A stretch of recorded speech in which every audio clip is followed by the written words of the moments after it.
America, with your hosts, Michael and Jacob.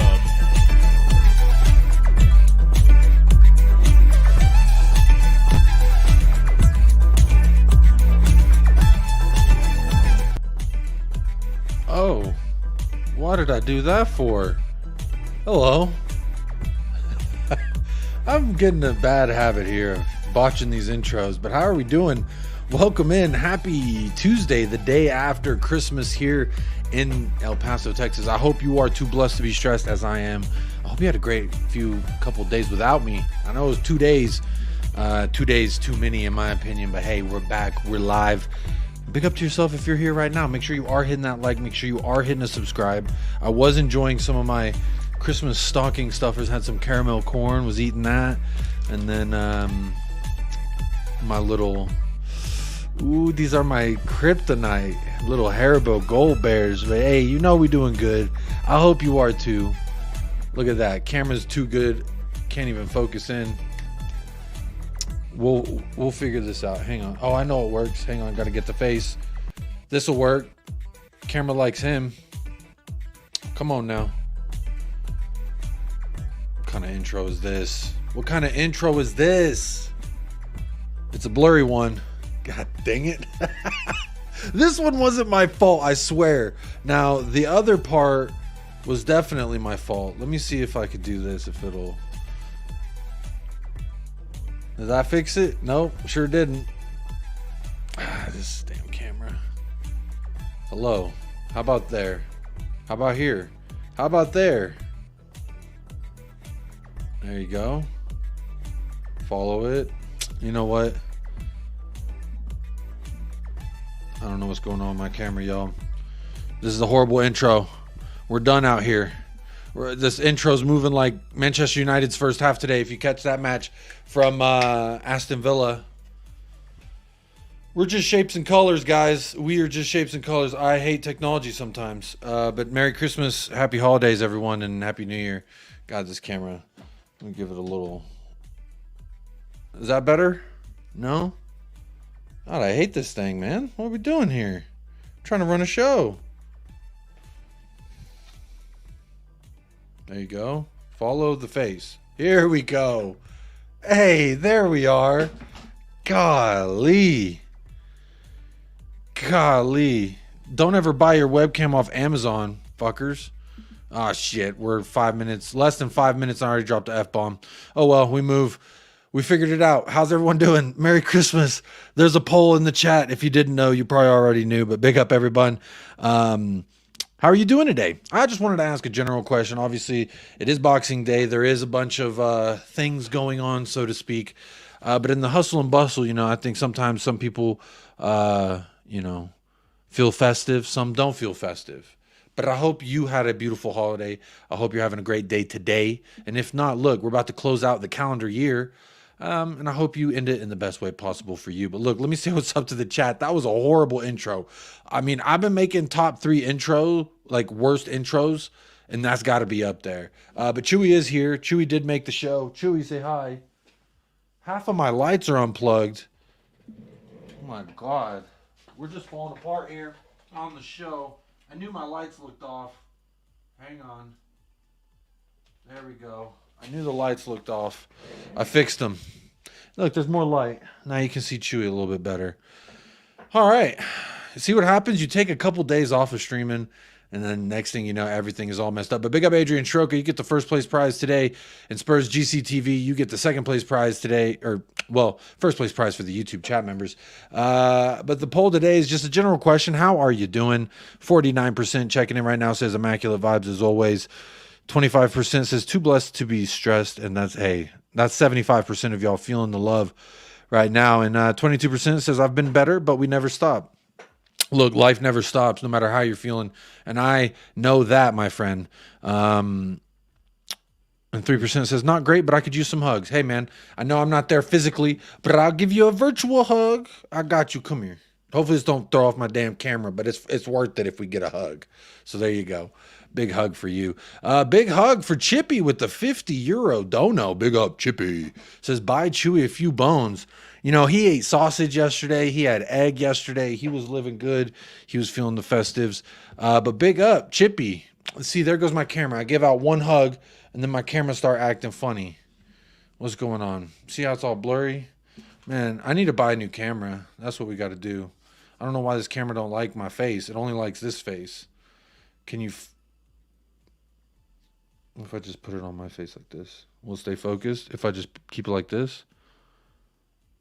I hate this camera. But hey, maybe after I buy Chewy a few bones, I'll upgrade this damn camera.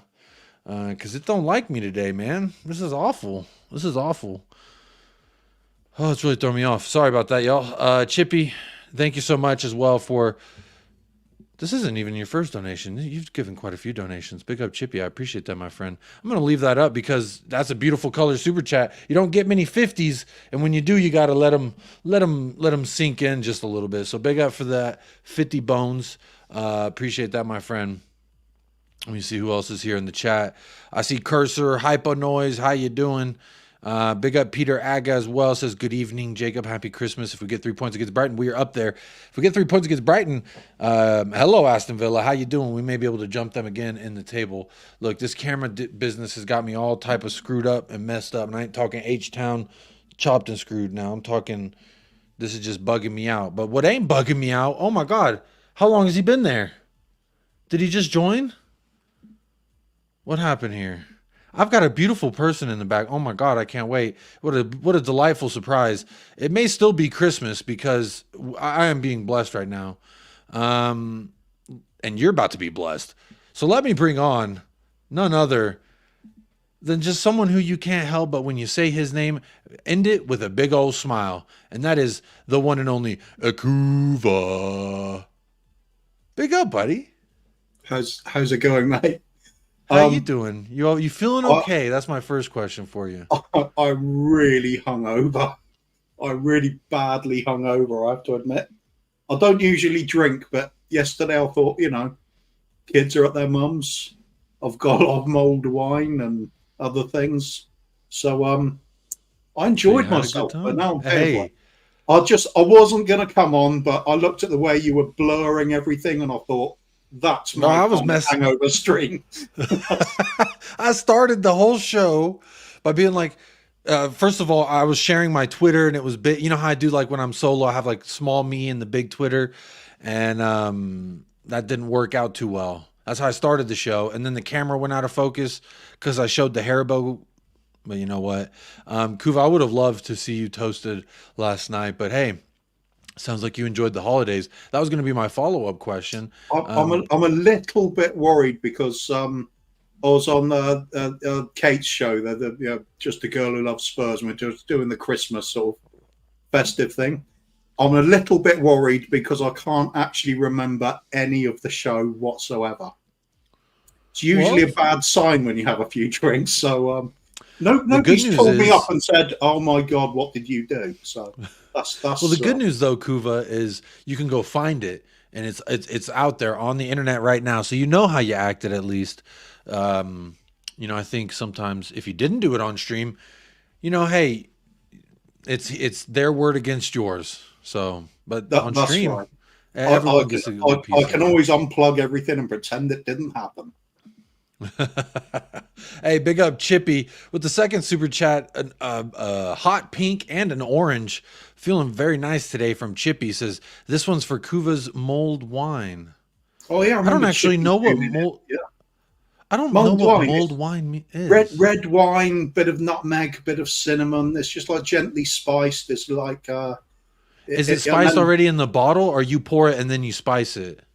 Either way. I mean, I had some that was given to me pre-spiced in a bottle. It was quite nice, but cool. I like making it from scratch here, red wine, and then add the spices myself, and then you warm it up, so it's just like a nice warm, right the way through the day drink. Well, it was right the way through the day for me, unfortunately. That was that's where I went wrong, I think. No, I think you went right, my friend. You went right, not wrong. Not when I get to the point where I think I'll have another mulled wine and I can no longer be bothered to warm it up. and I'm drinking it out of the bottle. I thought perhaps that's not quite so classy, is it? It's not. It's you've kind of lost the Christmas theme there a little. Aesthetically, no, I think it keeps the Christmas theme. Hey, you know what's better than after you open some gifts, the kids are all playing with their new stuff, and everyone's occupied. Go in the kitchen and chug yourself the bottle. Why not? Going in there and chug the bottle. Why not? Hammered in secret. Yeah, I see what you're saying. So, how was your Christmas then? Are we having a little insight there into what happened at the Jacob household? Oh no, my wife and I, we kept it low key. Opened some gifts with my son. My wife and I kind of slacked on the getting each other gifts. We've gotten each other gifts before Christmas, and then now after Christmas. It's an auspicious day or time of year for me, because my wife's birthday is when we play Bournemouth, which is New Year's Eve. So my wife's birthday is New Year's Eve, which is a week after Christmas. So I've really got kind of a double whammy right there, really close together. So I got to try and get creative with it, and that's how. But needless to say, the day was absolutely amazing. My wife and I also watched Krampus, a nice Christmas holiday movie. If you ever seen it, it's pretty funny. I know it's meant to be kind of a horror movie, but is that Jim Carrey in that one? No, Krampus. That is a Toni Collette is in it. Very, very great actress, Toni Collette. I know the name. I can't think of the face. I'll look it up. I think she was in Soprano. No, I'm not. I'm getting her mixed up with something else. But she was in Hereditary. If you saw that movie Hereditary recently. Right. Yeah, I know the one. She's the mother in Hereditary. Yeah. That's nice. Yeah. Yeah. Okay. So she's in it, and then one of the guys from Parks and Rec. Anyway, we watched that. It's basically there's like Santa, right? And then it's like if you're a bad kid, here comes Krampus, and it's like this old European folk tale that if you're bad, like Krampus comes and basically fucks shit up, and then leaves a kid behind. Like takes all the families in a neighborhood of bad people, and then leaves one person behind as like a beacon, right? That's kind of like the whole shtick. So we watched it. I'll watch that. Yeah. Kind of fun. Krampus with a K. A little interesting there. Big up Tracy with the third super chat of the day. Well, not her third, but her first, but the third for the show. Big up, y'all. I appreciate blessing me after Christmas.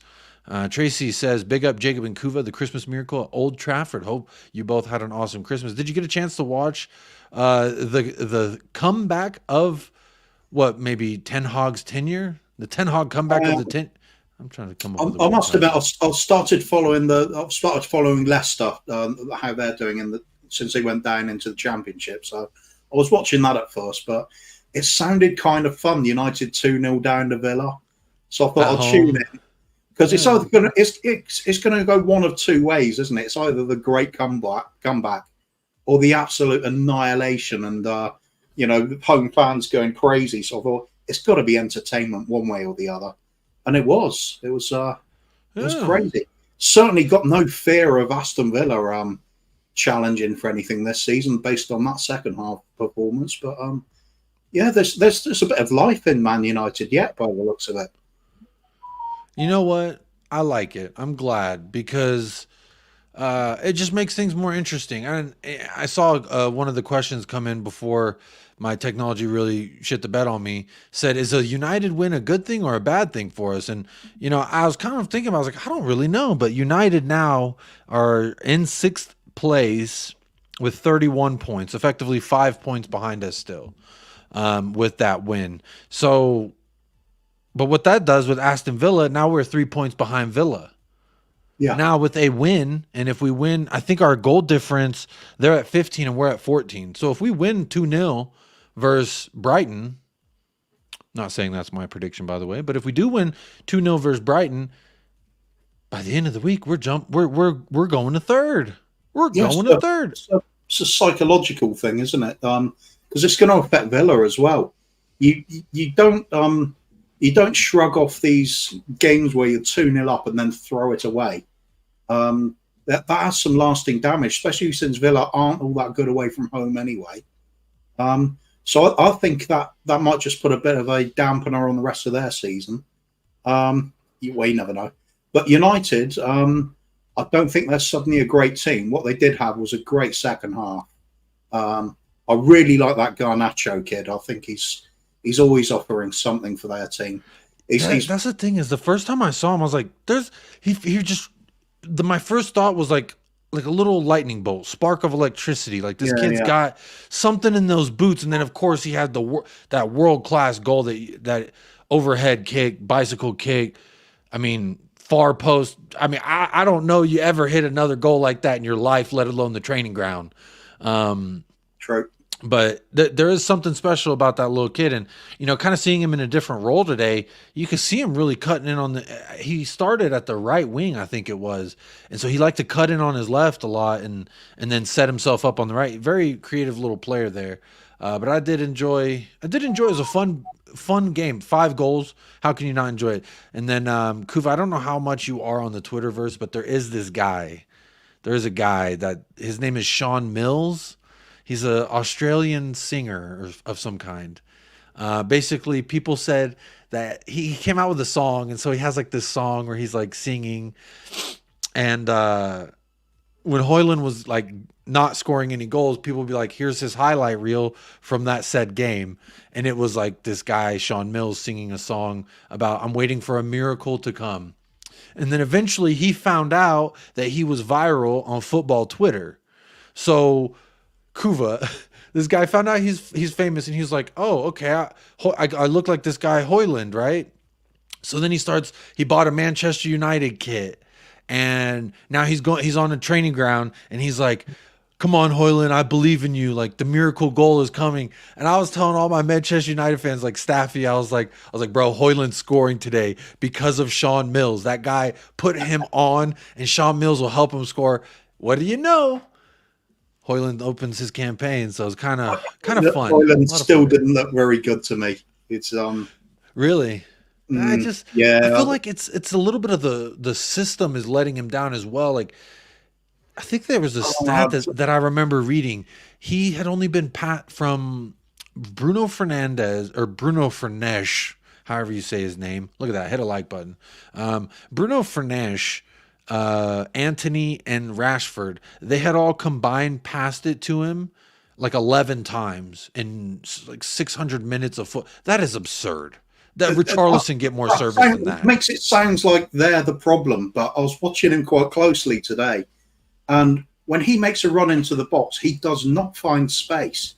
He just there was a couple of occasions where he's just stood next to the defender. There's no way you can pick him out in that kind of position. You look at the alternative, what's happened with Richarlison's sudden resurgence.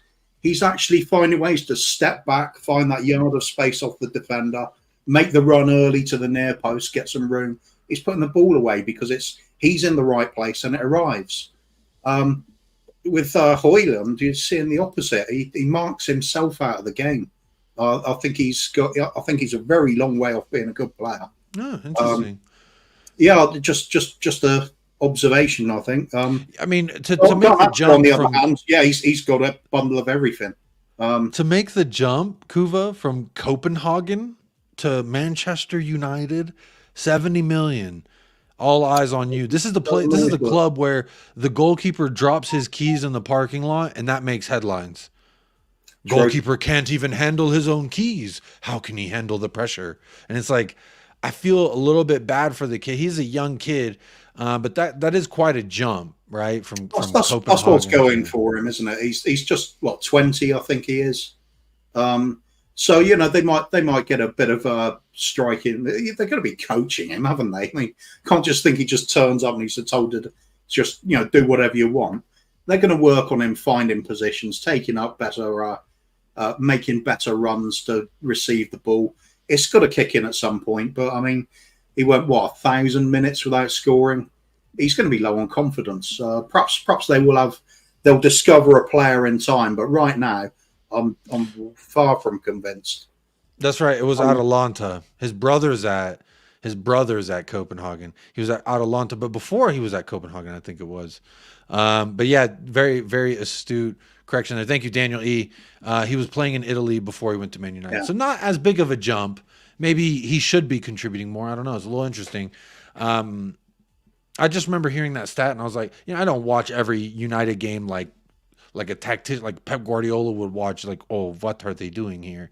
I just kind of, I watch it and, you know, also live my life. And then like, I'm like, oh, I have an earbud in and I'm listening to it and I'm watching. And so, you know, as far as Højlund and all these matches, it could be his fault as well that he's not getting into dangerous spaces and he doesn't know necessarily where to make those runs, Kuva, because there was a moment where the announcer was also saying that if you look before they had scored a single goal, when everything was looking bad for United, they were saying how Højlund is up top gesturing to Ten Hag like, what am I supposed to do when we don't have the ball? Where am I supposed to run? Am I supposed to press this guy, that guy? Where am I pressing? Yeah. And it just seems like maybe he's not completely getting it. But look, the guy got a goal.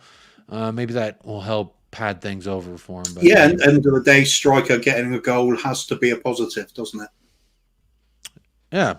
Yeah, like Richarlison, which Richarlison, by the way, what is that, 4 goals in 3 games? It's quite good, really, isn't it? That's an all-right return, you ask me. Yeah. What annoys me with Richarlison is he started that little run of goals literally just the match after I'd given up on him. I thought, no, he's just not going to do it. We better get rid of him. Then the goals start coming. So if I say keep saying he's rubbish and he can't do it, he should score a few more now. Well, actually, you know what? I think I like this profile. When I saw Højlund as a striker, I was like, granted, I didn't watch Atalanta, which shout out Atalanta for Christian Romero, you know, because without them helping mold him into the Serie A Defender of the Year, we would have never got that guy. So big up to Atalanta for that. Big up everyone in the chat. I know I skipped some of y'all, but honestly, I didn't mean to. It's my technology's let me down. So big up everyone in the chat. I'll make sure to say hi as I see y'all. Big up Mile High Hotspur every single time. LFC Aaron Ozon's here. Are you surprised by any of today's results? Good question. You know, I do want to also like try and delve more into talking about Premier League in total, not just Tottenham Hotspur. But for me, the results, what was it? Newcastle Forest, that was quite surprising. 4-1, I think it was. No, 3-1. 3-1, yeah. 3-1. Bournemouth is our next opponent, and I think I had starred somewhere. Bournemouth, I think it's 6 wins in the last 7 matches in the Premier League. Yeah. Their form is absolutely outstanding right now. Mm. So it could be a little bit of a tricky really game good to watch as well. They play some great football. Yeah, there's some bit of everything with Bournemouth at the moment. And Solanke, who was always scrutinised, you know, really heavily. There were that big doubts about him when he first arrived because he couldn't score to save his life. Then he added bits to his game, made himself a better all-round player. Now he's got a bit of confidence. The goals are coming too. He's a real threat. Good with his feet and good in the air. So fair play to him. He's kept plugging away. They've shown a bit of faith in him, kept picking him, and he's delivering now. Bournemouth are a dangerous team now. And all of a sudden he starts bagging goals. Guess who's linking with him now? Tottenham Hotspurs now. Oh, Tottenham Hotspur are monitoring the situation surrounding Dominic Solanke. It's monitoring. We're monitoring, are interested in having internal discussions about, etc. I've made a preliminary think about maybe doing something.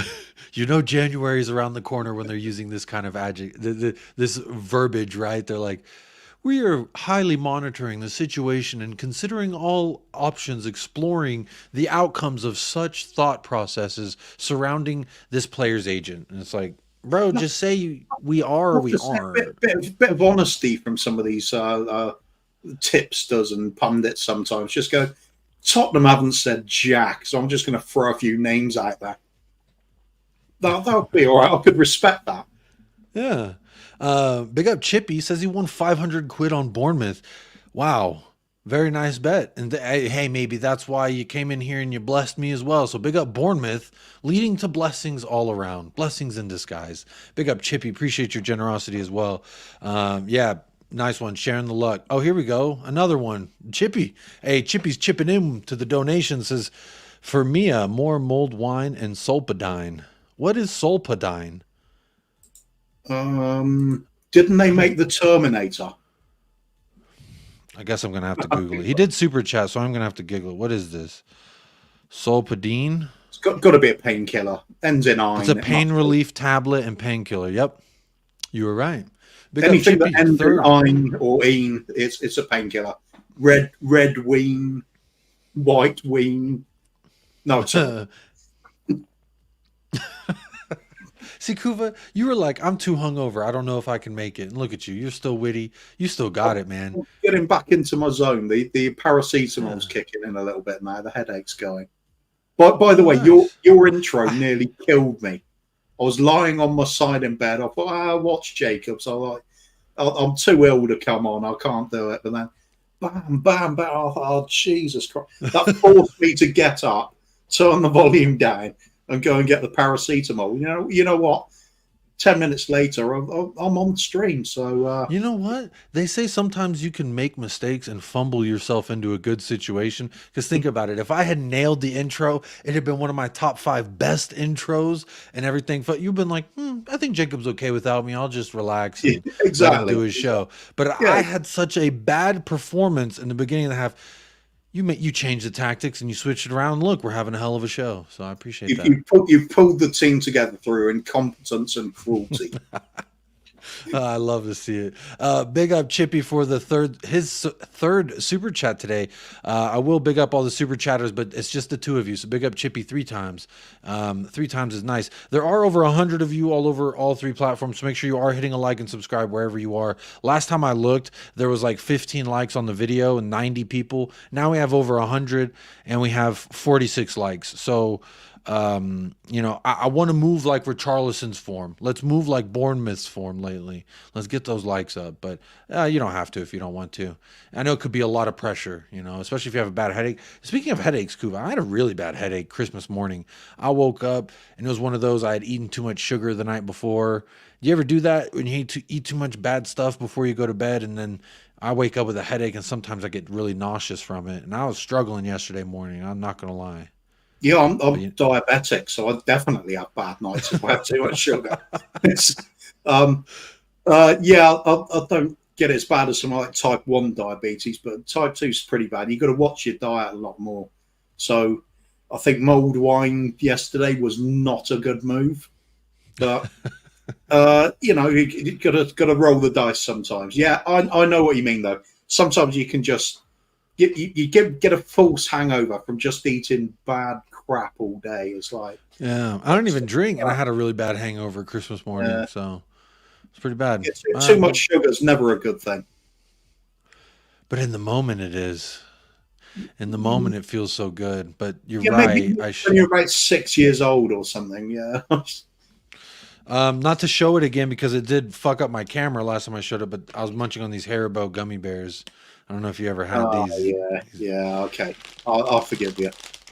Oh, they're my kryptonite, my friend. But I shouldn't be eating candy because my teeth aren't in great condition because I've been eating candy my whole life. So, but regardless of Christmas festivities, I hope everyone is good. Don't eat too much candy. Don't wake up with a headache like me. But big up to everyone in the house.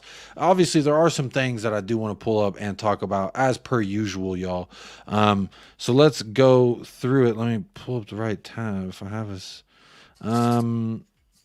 Here we go. Here we go, Kuva. There's Longley. He helped this man to get his own goal. And I thought that was, you know what? What a guy. And I was seeing at halftime people tweeting, we should have never let Longley go. Look at how good Longley's been and this and that. And I was sitting there thinking, like, I think Longley's a fraud. I think you get good 45 minutes out of Longley, and all of a sudden you're thinking, oh, Clementine could be a good defender. That is false. I've seen enough minutes of him to know he's a French Dyer. He is Dyer with a little French mustache. He ain't fooling me with his little disguise. Is Dyer dressing up as a French guy with a fucking one of them hats? And I used to say it was French Ben Davis, but I think Ben Davis is better. Ben Davis is way more agile, and he ain't the most agile, but he's way more agile than Watching Longley turn is so.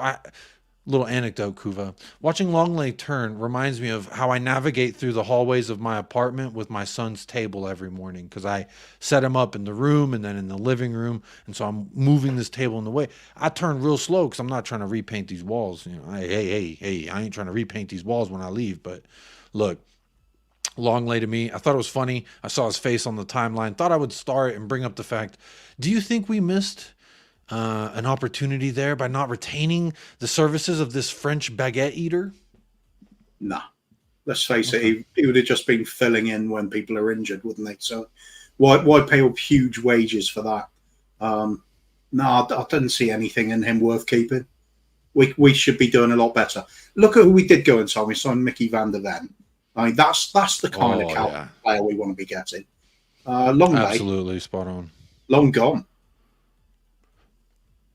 Long gone, long lay. You know, he did do a dentist ad recently. It was a pretty cheesy commercial, but hey, get that bag, my friend. Go and get that bag. Also, I saw this. I don't know.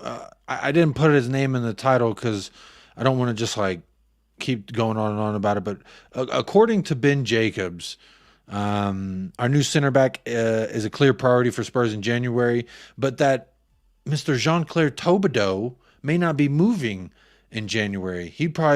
Nice would probably wait till summer to do more of a deal because they are currently second right now in the league. And they are second behind PSG. I think they're 4 points behind. And if they sold a French national team starter halfway through the season while they're in second, you can imagine there might be some upset fans. Do you see that as a possibility in regards to Mr. Todibo, that we couldn't get him because of either this Sir Jim Ratcliffe thing taking over, that they're going to want to get him, or B, that Nice simply won't work with us? They're probably not going to want to sell to us in January.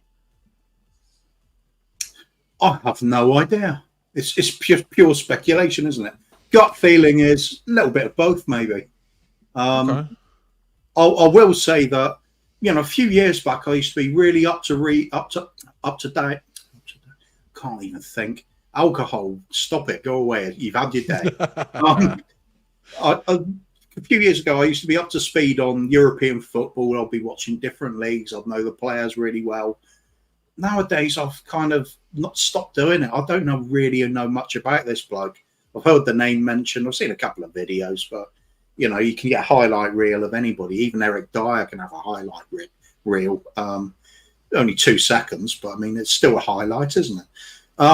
So I have no idea what's going on here. If we get him, fair enough. Let's see what he can do. Otherwise, just all up in the air. I wouldn't even bank on us signing anybody in January, let alone pick out which ones we're going to get. So for me, it's always been about the long rebuild in the summer anyway, because that's when we're talking about Big Ange being here to build the team. That's not going to get done in a January window. It's the summer. That's when you really see things starting to take shape. So I'm kind of laid back about it. If we get somebody in, if it's this bloke and he seems reasonable, that's cool. If not, it doesn't concern me. I'm more interested in seeing Van der Ven and Maddison back in training. I think that's the bigger impact we'll have on anything. Because let's face it, we get another defender in and Van der Ven's fit again. The new defender we got in isn't going to be playing. So what's the big deal? Yeah. But, you know, they say iron sharpens iron. I would believe it to be as such. Him being there may make Romero play a little bit smarter. Maybe, maybe. I don't know. I can see it as, as a player. If Dyer is going out, then hell yeah, let's get any replacement in. I mean, I haven't even seen this bloke playing, but he's got to be better than Dyer. That's not very hard to do, Kuva. No, it's not, is it? We'll say that way. Hey, big up David Shearer. Some players, you can set the bar quite low. Big up David Shearer, gifted 5 United Spurs of America memberships. Big up David Shearer. Happy holidays, my friend. I hope it's been a great one for you. Let's see who got those. Let's see who got those memberships. Ash P, CJ AFC, Carefree Chloe, Mitchell D, and Sam Congratulations and welcome to the family, every single one of you. Hope you're doing well. And David Shear, thank you so much for the financial donation to the channel. I appreciate that. You're making it as so more people can call in when I do that next membership call-in show. That was a lot of fun. Had a little members hangout, Kuva, with everybody. That was a lot of fun. So pick up everybody for that. David Shear, thank you for gifting those 5 membos. Thank you so much. Let me see. There was something else I wanted to share with you. I saw this, and it made me clinch up a little bit. Like, what is this? April Fool's Day? What is this? Why is this even being talked about? So I'm going to share this with you, Kuva, and let's see how you feel about it. Talk Sport today discussing... No way. Jamie O'Hara and Ray Parlour debate Gareth Southgate's something with Tottenham. No, I don't care what it is. I would actually stop watching Spurs if we went from Ainge to Gareth Southgate. I would stop watching Spurs. I literally wouldn't even want this bloke delivering a pizza. It's no, just keep away. What is this? Are they just trying to get clicks? Bro, we're in the middle of the season. You don't need to do this for clicks. Why is this even being discussed? I don't know. Have they got the dates mixed up? I think it's like 1st of April. Adam Phillips says O'Hara said he didn't want him. Clickbait title. I fell for it. That's what I'm saying. I saw this on the timeline. I was like, what is this? Why would we ever even think? What? It was so confusing. I was like, is this an old article? Is this an old video that someone just redug up and like... Yeah, probably. Yeah. But it's not. It was like yesterday. Yeah, but you can always repost something or hash something together that was really... But most football content is not... yeah. Most football content's not evergreen though, Kuva. So it's purely to get the kind of reaction we've had to it, isn't it? It can't be anything else. Yeah, it has to be. Crazy talk. That's just like shooting yourself in the foot. That'll be like sucking on the end of a cannon and letting rip with one of them. Yeah. Look at some of the responses. I want you to see some of the responses. I would actually end it all. Why is this even being spoken about? Bruh, I would. Yeah. He says, I would rather have Ryan Mason's 6-year-old kid. Southgate wouldn't get a job with a top 6 team. I'm sure we already have someone cleaning the toilets. Must be a slow news day. Yeah. But I saw it and was like, man, what the hell is this? You know, why is this even being talked about? I never want to see Southgate and then 2 words later that next word be Tottenham Hotspur. I just don't want to see that personally. I don't think we need that around here. Big up Becky. How you doing? Hi, Becky. Big up Hyper Noise. Says, I heard it live and they were talking about would Southgate get a job with a top 6 club. Okay. So I was wondering how they segued into this. But there it is. I couldn't be asked to click it. I couldn't be asked to go watch it. I didn't want to give it any amount of attention personally. Because then they'd be like, oh, look, someone in Texas is watching it. Therefore, this was worth our time. Hell no. Big up, Nita. I think he'd struggle to get a job at a top 6 club in most countries. I just don't see anything there. Bro, he's so bad. He has such a talented squad, and he does nothing with it. He couldn't beat USA. He couldn't beat us. We were unbeatable. How is Harry Kane getting locked up by Tim Ream? I'll never know. I will never know. But hey, we're there. Speaking of we're there, guess who's here, Kuva? I'll give you 2 guesses. We've got a guess in the back. Do they live in Australia? No. Okay. Yeah, it narrows it down, doesn't it? You thought it was going to be Paul, didn't you? You thought it was going to be Hotspur Hippie. Gotcha. Gotcha, Kuva. We're not going to have a surprise visit from Mikey, are we? No, I wish. That'd be a Christmas miracle, man. All right, fair enough. Yeah. Let's see.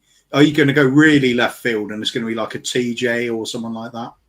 No, not American. He is in London, to my knowledge. He goes to games. You know him and you love him. Is it Mr. Box Office by any chance? It is Mr. Box Office. That is correct. Big up, Big up, Alex. Alex. How you doing, my friend? Firstly, let's do it right. Merry Christmas, everybody. Everybody that all holidays that everybody celebrate. Anybody celebrates all holidays, and that's it. Big up Jacob. Big up Kuva. Like I said every single time, and that's it. Yeah. Merry Christmas, bro. Mr. Botsoff is back in the building, like they say every single time. Alive and kicking, like I've always. Not an Ange fan, like I always said every single time, and that's it. Keeping to the structure and everything else, and that's it. And ready to speak about some things that have happened today. You know what I mean? And again, you know what I mean? I think I'm a Mystic Meg. They should call me Mystic Meg, because I'm you know what? I'm proving my point about why I'm not an Ange fan. And all I need to say is Newcastle United, because what were they saying? Newcastle United with Eddie Howe last season. They're all Bro, bored. 2 weeks ago, Alex, 2 weeks ago, I had a Newcastle. I was on stream, and you know how I've been going around doing these bigger 6 streams. I was on a stream with a Newcastle fan. I'm not gonna name him because I don't even want you to click his stuff. But he tried to tell me that Newcastle deserved to be in our spot in the Big Six, that we shouldn't be allowed, that it should be Newcastle. And I was like, bro, you've had one good season with your manager, and you're talking about we shouldn't be in the big. He's like, oh, yeah. He does the whole 16-year-old argument on Twitter. What a trophy. Wore a trophy. Where's your trophies? And it's just like, bro, I mean, I don't usually. Between Newcastle and Tottenham, by the way, what is the difference between Newcastle and Tottenham? Oh, we've won a trophy recently in 2008. That's it. But then look, I would at say our what's going stadium on with could Eddie hold Howe. about double or 3 times look as many. Look what's happening with Eddie Howe. Like I said before, yeah, right. We've also got the He was most flavour of American the month supporters last clubs out of season. any club. He's flavour of the month last season. Everyone said, oh, we got it wrong with Eddie Howe. Now you're hearing people saying they want to sack him. Yeah, that can quite easily be Tottenham next season. And Postecoglou. And no one's arguing with me right now, because look at Ten Hag right now. Yeah, this is the point I make. Yeah, because I know my football. Yeah, I ain't stupid. Yeah, football's changed now. Yeah, right. And I'll tell you right now. And by I the think it way, changes yeah. weekly. And by the way, yeah, right. I know I'm talking sense, because we've already had somebody trying to get one of our coaching staff already. Yeah, we've already had it. So before anybody else starts saying, and I don't really care, because I'm Mr. Box Office, and if you don't know, you should have got to know already. Kuva knows me already, you know what I mean? He already knows Alex, because you're only going to get Mr. Box Office on streams because that's what you deserve. Yeah, you don't deserve Alex. Alex is too nice. Yeah? Who are you talking to? You know Who what I are mean? you talking to, Alex? Alex, Who don't deserve Alex? You came don't, in here, you no, said people Merry don't Christmas. deserve Alex. No, Yeah, we don't deserve Jacob's already Alex. been introduced to Alex. Yeah, people know Alex. Yeah, they know, but they know he's a nice person. Mr. Botsoff is a ruthless person. Yeah, and you're only gonna get him. And that's it. Yeah, so you just get to know that, and that's it. Yeah, so I proved my point. So like I said before, I am waiting for the time until this club back this guy when the adversity against us, because as far as I'm concerned, could be Tottenham all day long and every single day, and that's it. Yeah. Another thing as well. Sorry, before I pass it back to you, Jacob, with respect to you, thank you for having you on your show. We've been linked with a top striker. I've been told a top striker, the above average Højlund. I've been told. Yeah. Dominic Solanke, who couldn't hit a darn ball last season. I was told. You know what I mean? Again, shows you how reactive we are at the moment. The guy's now doing so much good form right now because they play the system that he wanted to do. Remember when we was at Liverpool, he couldn't hit a barn door. But now, all of a sudden now, after a few goals, oh, he's the best striker in the world now. He's a top striker. He's an English striker, so English tax. Honestly, this is what the Premier is all about. Reactionary. And that's it. And this is Mr. Box Office being the truth, and that's it. Yeah, because I'm an old school guy from the 90s. Yeah, old school throwback from the 90s. This is like it's always is every single time. Like I say, like they sing like this every single time. Back to life, back to reality. That's what it's called every single time, and that's it. And back to you, Jake, and I'm done. Let me get this right. So you're saying because Newcastle got packed by Forest, that has something to do with Ange Postecoglou? Pardon? So I'm just trying to understand. You said you open it by saying this is why I hate Ainge Postecoglou because of what happened with Eddie Howe today. And so I'm curious what a Newcastle result has to do with what Ainge is doing with us. What I'm saying is, at the moment, when Eddie Howe came into Newcastle, right, there was no expectations for him last season. Yeah, he achieved last season. Yeah, getting top 4.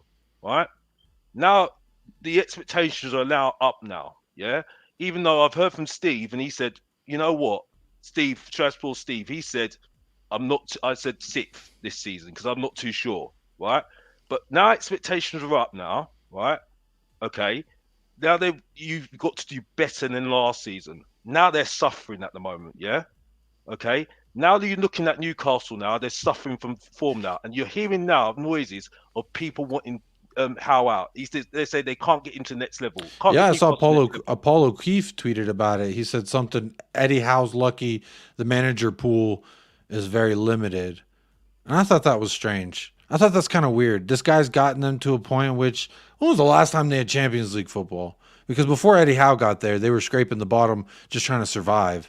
So for me, I find it a little interesting. But again, I see it completely different. Like their big signing of the summer is suspended now because of gambling in Tonali. Yeah. And so then they started getting injuries. They're playing a 17-year-old Lewis Miley. And I mean, for all intents and purposes, he actually looks pretty decent. But to be in a position where you're like that, clearly something's not going according to plan. And I heard some of the quotes that came out from there. They said, is this a problem you're going to fix in the market, or is this a problem you have to fix internally? And he said it's internal. He said it's not that I need reinforcements, it's that I need to fix. And so again, I think with Eddie Howe, much like with Ainge, whenever we're faced with adversity and drops in form, I think rivals, pundits, everyone's quick to say, oh, Eddie Howe, you ain't doing this, you ain't doing. I mean, look at with Ainge Postecoglou when we got our first loss, when we had one draw in 5 matches, people were going ballistic about Ainge and, oh, he needs to do this different and he needs this substitute different. And to me, I've always just felt like I know that there's going to be growing pains. Newcastle's going through those growing pains. I think if we made Champions League football this year, next year, we're going to look just like that with growing pains. But that doesn't mean that Newcastle are done and dusted just because Forrest had that new manager bounce. Shout out Nuno Espirito Santos, because that guy went and got his first dub as Nottingham Forest manager. So but my point is, though, we're going to make you proud. My point is, though, Jacob, that it's been so... My point since June, yeah. And by the way, even though I say what I say about Ange, I've backed him through certain things, and you know this, yeah, because I've come on your show and said certain games and certain things he's done. I've backed him for it. You know what I mean? Even though I'm not all for him. So you know what I mean? I'm not here being big-headed because I'm not being deluded because I love the manager. No, I'm not. But I'm being neutral because I'm sitting there saying, as a Tottenham fan, I know what my club is like, yeah? And what I'm saying is, if Tottenham Hotspur are so on the ball with this guy, right, they will stick with him hook by crook, like what's going on in Newcastle at the moment. And until that moment, I cannot get on board with this guy at the moment. I've got to still keep neutral on it. And that's it. Because I know, personally, in my heart, yeah, I need to see it for myself. Yeah, I need evidence. Yeah, I think that's fair. I've always told you he'll prove it over time. And what he won me over with just the way he spoke, seeing us in preseason versus West Ham. I was like, wow, we with the same group of players look completely different, and that's within 6 weeks of this guy being here. And so I thought to myself, man, I can't wait for 6 months. Now we're at 6 months. I can't wait to see what we're like in 2 years' time. I can't wait to see what we look like after 3 more windows. And January is going to be that first of those 3. So again, we are very close to having a Ainge Postecoglou team. And once we have that, then we can actually look like what he wants us to look like. I think he's just making things work. And I would agree with you in the sense, like, let's not get over the top about him overperforming with a lackluster group of individuals. But the facts are, with a depleted squad, injuries, suspensions, etc., we've still been able to get some results out there. And I think that is a testament to what Ainge is building here as far as the there was a great comment here. Where is it? I want to bring it up because I thought that it was very poignant. Is that Ainge's Yes, David Shear says difference between Ainge and these teams is what Ainge is building is a culture, and that's what I'm starting to see: is players buying into a mindset and a thought process. And Alex, I sympathize with you and your stance because you're saying, "Hey, I'm seeing our fans be reactionary, in a sense." And to my point, like I feel like it's okay to be indifferent and to not be both feet in the pool yet. No, I think everyone's allowed to support however they want to support. What I would say is Newcastle's result and what they're doing with Eddie Howe is completely different than what we're not in a change of ownership now trying to build something for sustained success. We are the same owners still trying to build for we have some sustained success as far as like economics, but like we want to be able to compete again. So for me, I really feel like though, Alex, Newcastle's result doesn't make me feel any type of way about what may happen in the future for us because like that could happen to anybody. Big up Chippy with the super chat. Chippy's coming in with a super chat, says final comment of the night. Talking about Alex. Bro, don't worry, bro. Just let him read it. Read it. He's made a super chat. It's fine. It's fine. It's fine. Don't worry about it. Well, out of respect for you, my guest, I don't. I know you've got respect for me, bro. Don't worry about it, Bob. This is for you. Yeah. At the end of the day, I can take it. I know what I'm gonna get. I don't really care because as far as I'm concerned, yeah, I've got respect for you and I've got respect for definitely for Kuba, yeah, because he's my guy. Yeah, and he knows why, right? Because he's got a lot of respect for Alex, yeah. And by the way, Kuva's all for Ange, by the way. That's why I've got respect for him, yeah. So I do hear it from other people's point of view, by the way. Because when I speak to Kuva, and especially Smatic, by the way, big up to Smatic and Safi Kois, even Haz and Marlon, by the way, because I've got to give a shout out to them as well, and even Perchy, right, as well. Perchy and. Okay, Sava, I know you've got issues with Sava, but I do. I don't have any issues with Sava. But I like Sava. Okay, that's good. No issues with Sava. I've got shout out and Stelios as well, right? So I've got shout out to them as well, and Ellie as well, because Ellie's the Queen Ellie. Respect to them. So yeah, that's to say this as well. But Kuva is all for Postecoglou, right? And I know why he's doing it. He's explained it to me, and I respect it. But the thing is that I know personally, I know what I expect at the moment now, and I know I can't let it go until I see something. I cannot let it go, yeah. And until I see it, that's all I'm saying. I think the problem is with Tottenham fans is they see the word hate, and they focus on it, and that's it for me. But yeah, respect to the super chat. I'm got no issue. I've got no issue with it. Big up Chippy. Chippy has hit us with some big donations tonight. Also hit really big on that Bournemouth game, so congrats on that again, Chippy. But Alex is a friend of mine. I do like him on channels because if anything, he is authentic, and that is what I like in a person. I like authenticity.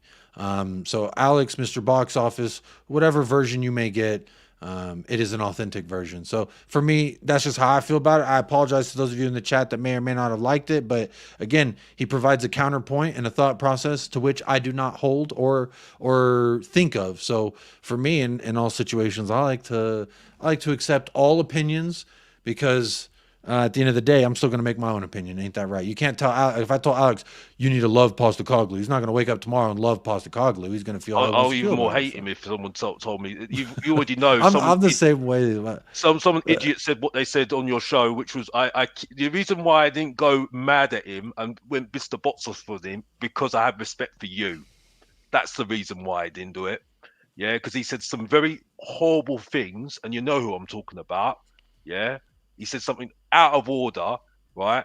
And Alex would have come up and said something back. But the thing is, though, I have respect for you. I had a lady on, the Queen Ellie, as well, so I don't go there, right? Because I've got a mum. Alex has got a mum at home, and I know how to speak to people respectfully. Yeah, and I have people respectfully that didn't need to see me going completely off on it. Let's be honest here, because it was out of order. But I have respect for you because it was your show and it was for you. So that's the reason why I didn't go off. Yeah, I went. Yeah, I appreciate that. And that's it. Yeah, I appreciate that. That's all I'm Big saying. up, Christoph. I also appreciate this super chat, my friend. Hits us with the £2 dono. Says ass anal. Come on, you Spurs. Big up, Christoph. Thank you for that donation to the channel, my friend. Yeah, I mean, I guess in finality, oh, here we got another super chat. Ash, big up Ash, says, let's all hear Alex out. If we love Ainge, then it should withstand critique. And I love Can I that, say honestly. something? Can I also say something? Big up Ash, by the way. And that's why I think it doesn't offend me, Alex, when you come up here and you say things about a manager whom I love so much, because I'm like, hey, it's just a matter of time until you feel that, because I have so much hope and I know, for like, I just feel it inside that I know this is heading in a good direction. And so whether it's now or later, it doesn't really bother me, because I think it's going to happen eventually for you, for everybody, anyone who's a little bit like, oh, I want to see this work out before I'm 2 feet in. For me, my 2 feet been in here. Yeah. Hey, the pool always has room for another pair of feet. So to me, honestly, I like it. No one is above criticism. Look, whenever Pep Guardiola has a bad match, and this is what some regard as the best manager in the history of the sport, he still gets critiqued by City fans, rival fans, everybody. No one is immune to criticism. And I think sometimes when people love someone so much, they can get defensive. Like when someone says Romero's harsh, or excuse me, when they say, what are some of the really harsh adjectives they have for Romero? When they call him boneheaded and all this and other, I say, hey, hold that. He's a World Cup champion. But it's almost like I understand the notion where people are maybe upset with Alex because they're like, no, I love this guy, and you're now having an attack at him. But I don't think it's wrong to do that if anyone cared about how I felt about it. But Kuva, I've been talking a lot. Alex been talking a lot. Where do you see this as, like, Ainge? Are we allowed to just... I mean, I know how you feel, but in regards to kind of where the conversation has been tonight, where do you see it? I think you're all bad people. He's the Messiah, and we are winning the double. We're winning the double, you fools. No, there's different ways of following your team, isn't there? You can still love your team and have varying opinions of it. For me, I've spent seasons looking at my team and hating what I've seen. I'm really depressed about it, really negative towards everything I was seeing, and I was happy to say it. Now, Ange has come in, and he's the kind of manager I've been crying out for several seasons now. I never wanted Mourinho, I never wanted Conte, certainly didn't want Nuno. So we got the attacking manager in that I have wanted. Now, that appeals to my faith, if you like, in what I want from my team. So no matter what happens this season, I am fully backing my manager. Even when he makes decisions I don't understand, I'm just going to say, look, I don't know he did, why he did that, but I have trust that he's done it for a good reason, and we will see it in the course of time. When Alex and I talk about this sort of stuff all the time, I totally understand his viewpoint. Alex is very much, he needs to see something to be able to believe in it. He is what you call a proper realist, because it has to happen now. It has to be tangible. He has to see the evidence right in front of him before he'll make a decision on something. And I get that. That's fine.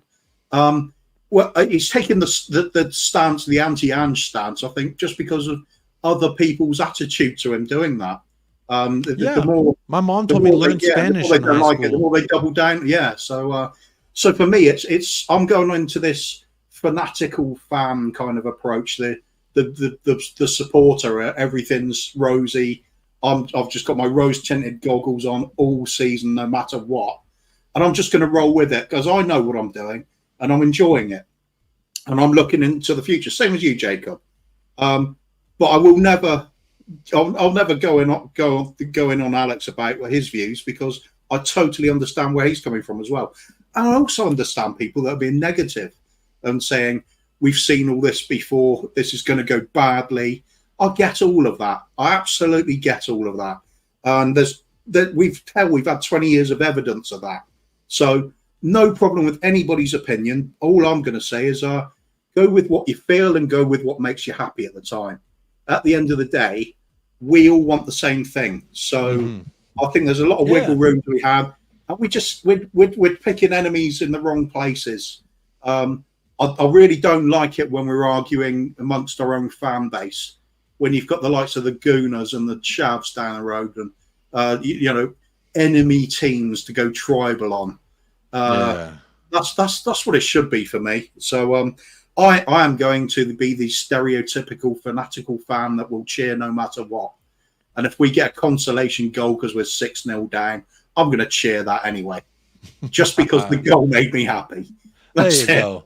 Yeah, So that's what it is, bring man. Let's it all all find on, out. and we are still winning the double, obviously. The double is on per Quez Ali and per Kuva, and that's enough for me.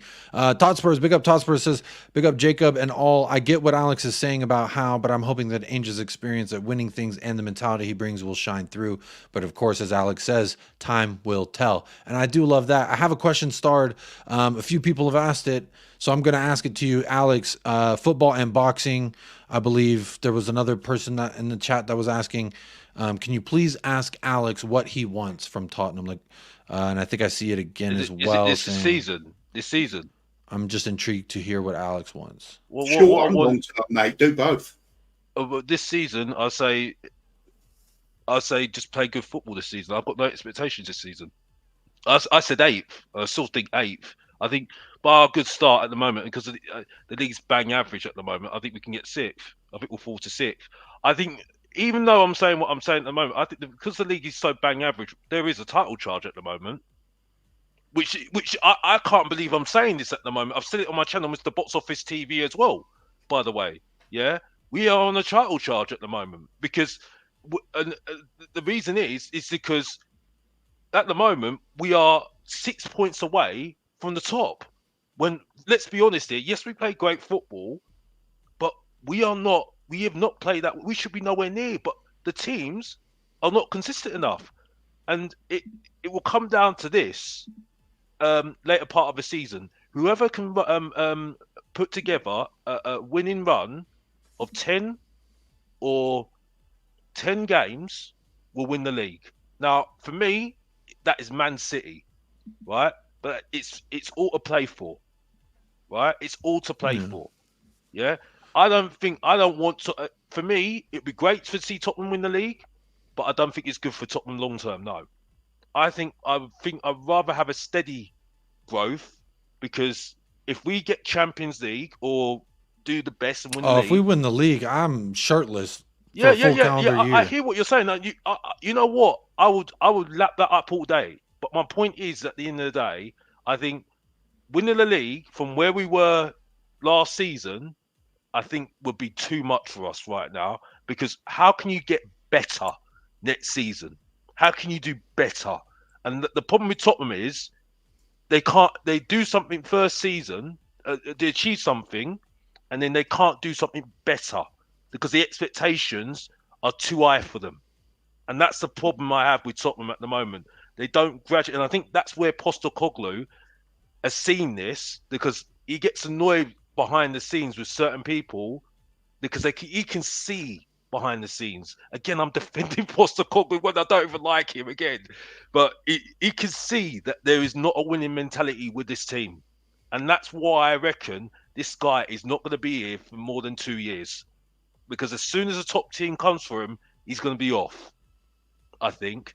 There's already rumblings. United won him, Liverpool won him, exactly, et cetera. So it is interesting. I think there's a lot. I think quickly. I think there's a lot of truth in what Alex says about the standard of the league this season. I am not seeing any team where I think, you know what, they're uncatchable. They're all dropping points. Even Liverpool, they've drawn, what, 6 of their games? That's a third of their games. And they've only lost one, Kuva, but guess who it was too? Hey. Even if we'd got a draw there, still the same deals going on. I don't see any team that's going to be pulling so far ahead, where there's several other teams that are in the chasing pack, that if they string 6 or 7 wins together, they are capable of overtaking somebody, even if they're at the top. Now, that being the case, we aren't a great side at the moment, but we're still in the mix. And I do think we're a side, when we have Maddison and Van der Ven back, that can string those 6 or 7 games together. We do that at the right time, when other people are just only needs a couple of draws. That's a 4-point gap you're closing.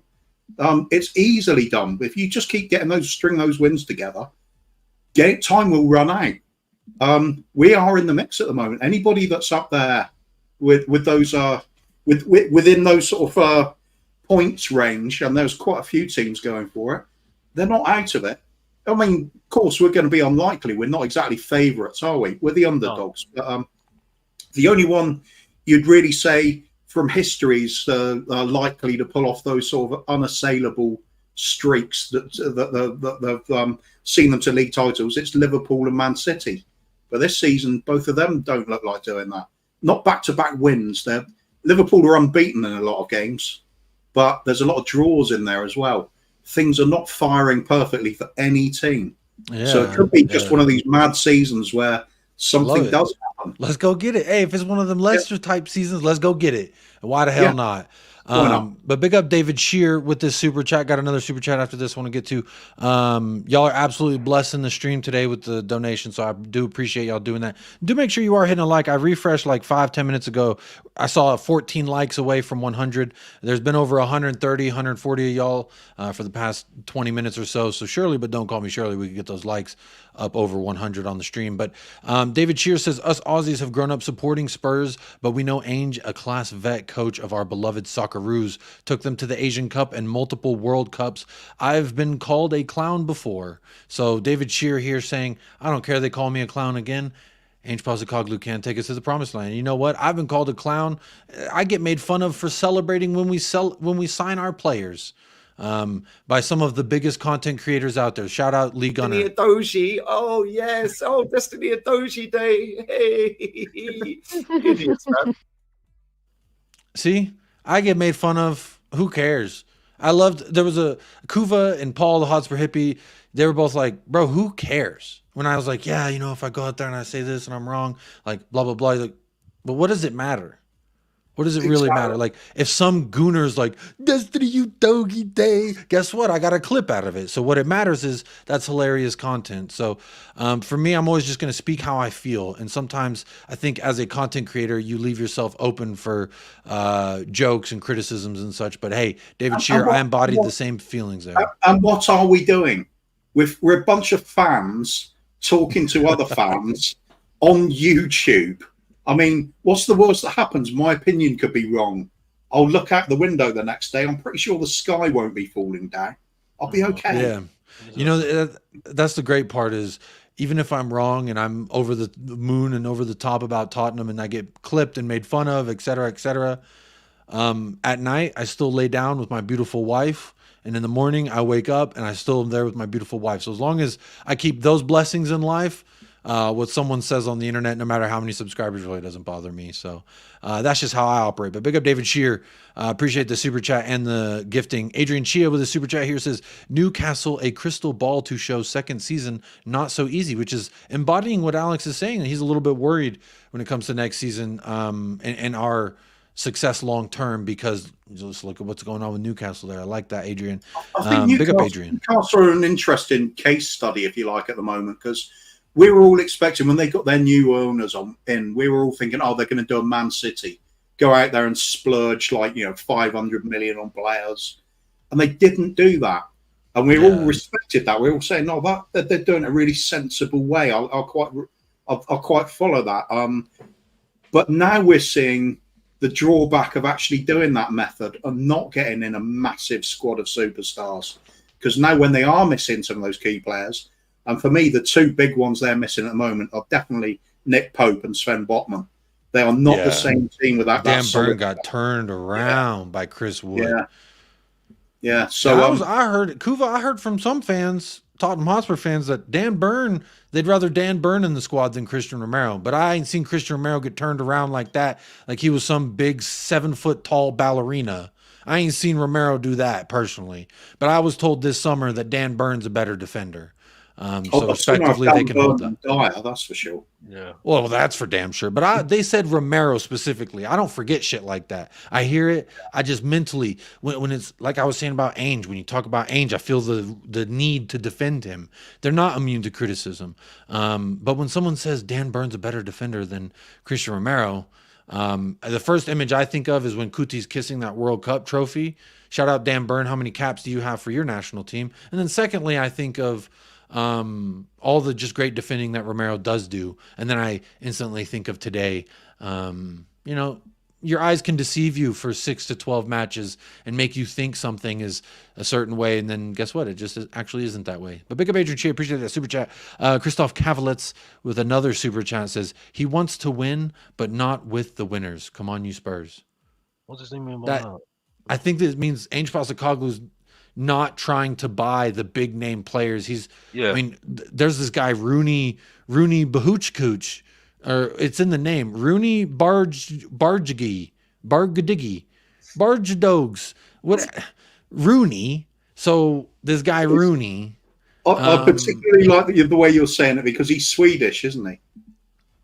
I think he is. I don't know anything about him other than he plays for Copenhagen. If he's Swedish, then you should be going with the Bardghji. But I did have a tweet somewhere saying that Ange Postecoglou is very keen on getting that guy in the door. I'm seeing if I can find it right now. Oh, also it's Hugo Lloris's birthday. I know we forgot about him. That he's still a part of the team, but happy birthday, Hugo Lloris. Just obligatory. Oh, here By it is. the way, I just wanted to say that you were talking about that defender that Tottenham Hotspur linked with, the French defender. Jean-Claire, Tobideau. Yeah, I don't think we're going to get him. I don't think we're going to get him. I think what we're going to be doing is doing the data-led approach and get somebody similar to him. I think that's what they'll do. Someone more unknown. I think at the moment. The only thing I question at the moment, again, I don't know why this guy's still at a club, even though he has done well with the structure. Bardghji still is influencing signings. It looks like anyway. I don't know. That's what I'm hearing. If you believe what you believe, you know what I mean. Which I don't think he should be even at our club as far as I'm concerned. I'm sorry, you know what I mean. But yeah, I think what I'm saying is I think we're not going to go for this guy. I think what we'll do, we get somebody similar. You know what I mean? Similar, that is similar ilk, I think. And like use a data-led approach. You know what? It probably might be, but again, is it going to look at Fulham, are they willing to let him go? I think what Tottenham might do is look further afield, look at somebody similar to him, and might go for them. You see what I'm saying? And then see whether Ange would be happy with it or not. You know what I mean? Because that's the way we should be going with the data-led approach, I think. Well, I just looked because I was like, wait, didn't Fulham play like today? How did Tosin do in that 3-0 packing? He was in defense. He was back there. Real quick, big up Chang, my man Chang. Says happy Boxing Day to the panel and all the viewers. Big up Chang, happy holidays, my friend. I hope you were doing well. I do appreciate you every single time for popping in and donating to the channel, my friend. Thank you so much. And then Christoph Kavalets with another super chat says, Ainge will not leave Tottenham. He is ours for life. It's the top tier, and we are what can win him all titles. He does not want a winning team. He makes one. Kuva, what do you think? Do you think when Liverpool's known to be his favorite club, when the Klopp era comes to an end, maybe say 2-3 years from now, and they come sniffing around Ange Postecoglou, who's hopefully won us a couple things here and there, do you think then, or maybe even as soon as in the summer, do you think any of these quote-unquote bigger clubs may come in for Ange Postecoglou? If it's Liverpool, quite possibly, but I do think Klopp is going to be there for quite some time yet. I think he's kind of, I think he relishes the rebuild now, so he's going to want to claim another title there. I think, yeah, it's a difficult one with Ange because if he doesn't do well, we'll probably sack him anyway, and if he does really well, then other clubs are going to come sniffing because you put that combination of a really attacking, exciting football and being successful. That's dynamite. Which and club would as well. Manager like that? Yeah, and personality as well. Yeah, and personality as well. It's all there. He's the complete package. That's why he's the Messiah, and we're winning everything that season. Talk to me nicely, Kuva. Talk to me nicely. Hypanoise says he supported Liverpool only because his mates supported Manchester United. Very, very true. Maravingan says all this Ainge leaving noise is all media driven because they can't stand the thought of Spurs doing well. They're desperate for us to fail. Honestly, English media loves to build you up into this oh, he's Ainge, he's taking Spursy away, and then fucking boom, we had 1 win in 6 matches, and they're like, he's fallen apart. Yet again, the Spurs curse gets them all, and it's just like they want to build you up just to watch you fall. And to me, that's why I'm not doing this when it comes to Ainge. I'm not doing this when we're on a high, we're on a high. When he's on a low, I'm on a low. I'm keeping it consistent. And kind of like what Kuva said, no matter what he does along this ride, I'm trusting Ainge. I'm trusting the progress. And yes, for what it's worth, I was one of those people who said I trust Antonio Conte as well. But that's because he is a serial winner. And I had hoped that he would help us win something much. To my not surprisement, he did not. It did not work out well, and it was all in flames by the time it was all over. And we had Stellini, etc. But look, all of that is done and dusted. I've learned to love, forgive, and love again. And when it comes to Ainge, oh, I'm 2 feet in. I'm head over heels. I don't care if they clip me. I don't care if they make fun of me for trusting Ainge, trusting in Ainge. Trusting in something that you know, we can turn this around. And I've, you know, again, when I became a Tottenham fan, it wasn't because we were successful. It was because I felt something, and I feel something. I feel it every day when I'm like, damn, 2 more days till Ainge ball.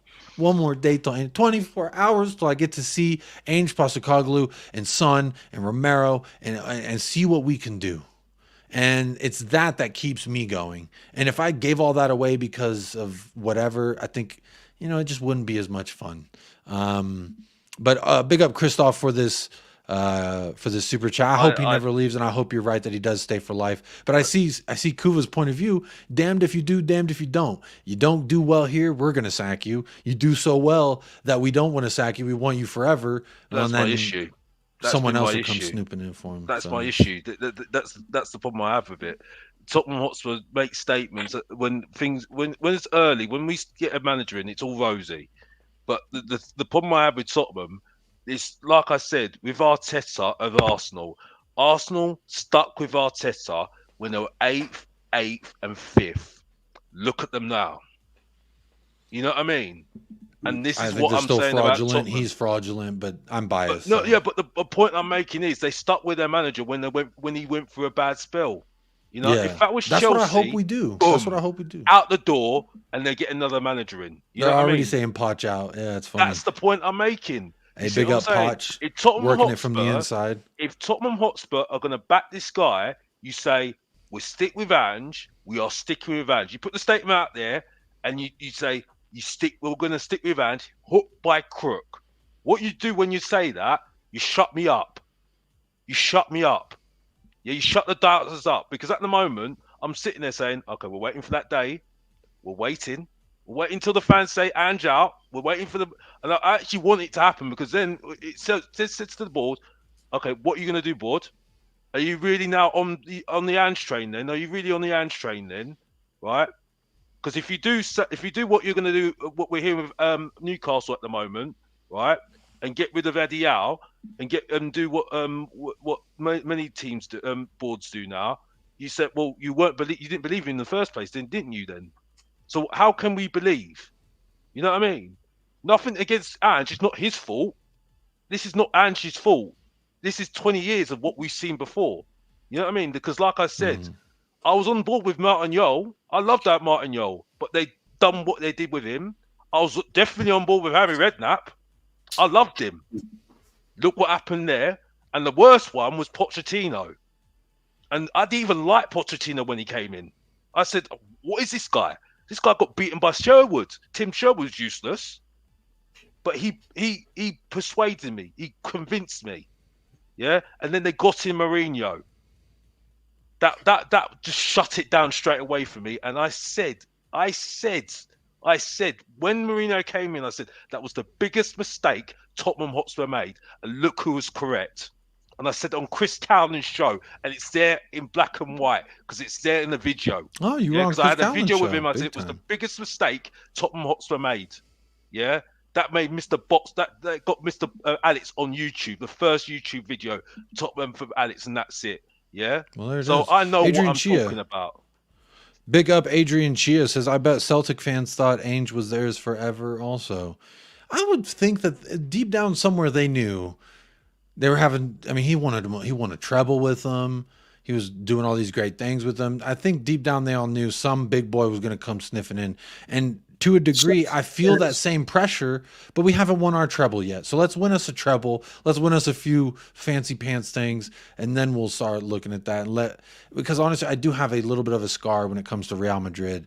I hate admitting when clubs are bigger, but when Gareth Bale and Luka Modric leave for Real Madrid, Eriksen's leaving for Inter, Kane's leaving for Bayern. There's sometimes I have to concede to the thought that maybe Tottenham aren't the biggest and the best. Well, maybe not the biggest, but I will still say the best because I've been a Spurs fan all my life. It would be my dream to play for the club. But even I have to admit, if Real Madrid came to win, I'm halfway to the airport with clothes hanging out of my suitcases. It's just they're just one of those legendary clubs that everybody would want to play for. I think just sheer history. All those European Cups that they're so highly thought of everywhere in the world. Always, they never drop from that pinnacle. It would be a dream for anybody playing for them. That's the exception. Otherwise, Spurs are all the way, of course. But yes, it's interesting. Some of the talking about Celtic. I think Celtic fans would have been realistic about Ange's future because they've seen their top players go south of the border on a regular basis over the years. I think they've got a pretty good acceptance of the way football works. There's more money in the Premier League than there is in the Scottish Premier League. So players and managers are going to find their way here if they're any good. Celtic have just been great at replacing them. That's all. Yeah. Well, hey, big up Celtic. Keep doing your thing.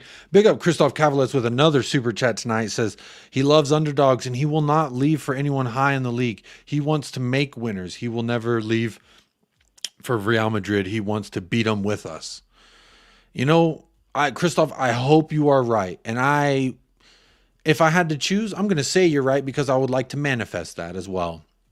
But there is a piece of me inside that is a little bit scared when it comes to Real Madrid. Look, it's Real Madrid. Real Madrid and Barcelona are those clubs that a lot of people are just like, one day I will play for. One day when the lights are bright, I'll be able to play for them. And look, Tottenham wants to change their mentality if Postecoglou is going to stay.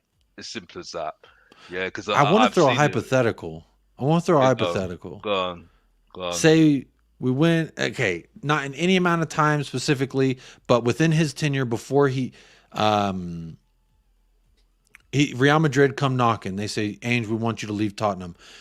What you've won with Tottenham is admirable. If you can win that with Tottenham, what the hell can you win with us kind of thing? Do you think if, say, he won a couple FA Cups, a league, I'm saying it softly so people don't fucking lose their minds when I say Ainge Postecoglou won a league and then they clip it up and say, Jacob said Ainge Postecoglou going to win the league. But if Ainge Postecoglou wins the league, if Ainge wins the league and a couple FA Cups, if he does do those things and he sees the foundations being laid and all we're doing is saying, you, Ainge and Lange, the dynamic duo, getting us our talent, getting it done. Paratici in the cells, he's in a courtroom bathroom on a damn iPhone mic, wheeling and dealing, getting us Vicario. If we could do that, then for me, I think maybe he would stay. But that is the hopeless romantic in me. Is there any chance, just a yes or no real quick, any chance that if he does have success with us, if he does see the building blocks, that we are all in on him and what he's doing and what we're doing, that he could stay? Or is it just a matter of, as a man, he needs to just keep progressing himself? Yes or no, you think he would stay? I think no, because he left Celtic when he won a treble. That's the only thing at the moment. I'd like to be wrong on this. I have to say this. I like to be wrong because I do question him leaving Celtic when he was loved at the moment, yeah? And I'm not having a go at him. I can see his reasoning, but I look at him and I think he's his own man. It looks like his own man at the moment. By the way, like I said, I do like some traits because I do think there's so many things I agree with him. You know what I mean? There's certain things that he said I absolutely agree with him. And it's just weird because the thing is, again, it's just like I'm not on the train, but I can see his thought process. I can see it. Like the Chelsea game, I see it. I see that he's kept his word about the attacking football, and he said it from the very, very get-go. And I've said, "Yep, okay. You know what? I can't have a go at him. I can't have a go at him." The only thing I don't like about him at the moment, I didn't like his substitutions. I've not liked his substitutions recently. No, I'm sorry. You know, I didn't like the substitutions against the last game against Everton. I think that really hurt us. I've got to be honest. Putting Dyer on, I'm sorry. I'm getting to the point now. You know what you're getting with him now, and I can't forgive him for that anymore because you know what you're getting. But I think, yeah, to answer your question, I don't think he will do, but hopefully I am wrong.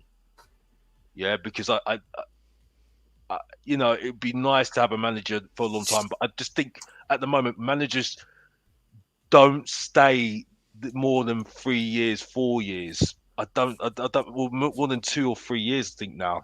I just don't think they do. I know that you have Pep and Guardiola, Pep and Klopp for their teams, but I think they're an anomaly.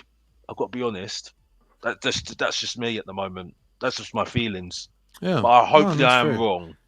That's fair. Chippy O Napoli again with another super chat. Appreciate your generosity. Hey, I hope every weekend, my friend, you hit 500 and then I can host a show and you'll be in here blessing me with this. This one's for Alex. No one knows. Just ride the Angeloo. Sounds like a kangaroo themed amusement park ride, and hey, I'll stand in line twice for it because kangaroos are my favorite animal. But big up Chippy, appreciate the super chat, my friend.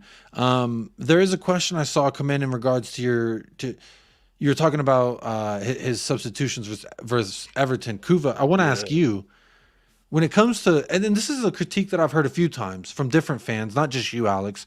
There's other content creators out there with big channels that have said, oh, when Ainge makes these substitutions, it makes me feel this way. Kuva, for you, when you've seen some of these substitutions, winning, losing, draw, irrespective of all that, when you see him make the substitutions, have you had that same feeling as other fans where you're like, maybe you should have done this? I mean, at one point we subbed off Brennan Johnson and brought in Skippy type of thing. And a lot of people said, oh, well, why Skip? If you're going to do that, bring on Lo Celso. And Lo Celso wasn't 100% fit at that time, was what I would say. But Kuva, what about for you? Have you been watching and at any point been like, why did he do that? So why is this who we're bringing on? I mean, if you saw the watch along, I was very much like, why is Eric Dyer coming onto the pitch? But yeah, I mean, obviously there's going to be a lot of times where we will judge the quality of a player and think you can't bring off somebody like that and bring on, Skip for them or something like that. But I think sometimes it comes down to a much more basic level, and that is just fitness of the players. Sometimes they're exhausted, sometimes they're carrying a little injury. Sometimes you've just got to throw some fresh legs on just to run around. I mean, you saw Manchester United this evening. Terrible first half. Second half, fresh legs on. Got just totally different change of attitude towards the game. Run their socks off all of a sudden. It turns things around. And we have done that in some games this season. It doesn't always work. Never always works for any manager. Sometimes substitutes will backfire. But for every time I've seen it, I thought there's probably a reason there. And in a lot of cases, it's like the likes of Skip coming on. I think our midfield's gone flat. We're no longer running. We're no longer closing down. Bring off the likes of Lo Celso, bring on Skip made sense to me. Not because I think Skip's a great player. I think he's very limited. But if you need somebody to just go and terrier-like hang down the opposition, stop them being able to run through the midfield at will, he can do a job doing that. Yeah, Brennan Johnson, we know he's had injury problems, perhaps a fitness problem long term. We know Sonny's in the past been carrying injuries. Brennan Johnson doesn't have a humanitarian problem, I know that much. Donated a lot of money this Christmas to feed a bunch of homeless and service people. So big up Brennan Johnson for that. Sorry, go ahead. Absolutely.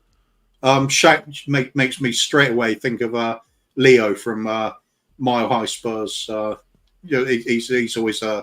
He's always doing the charity work, isn't he? Out volunteering. Yeah. Is he? I don't know. Yeah. Oh yeah, he's mad.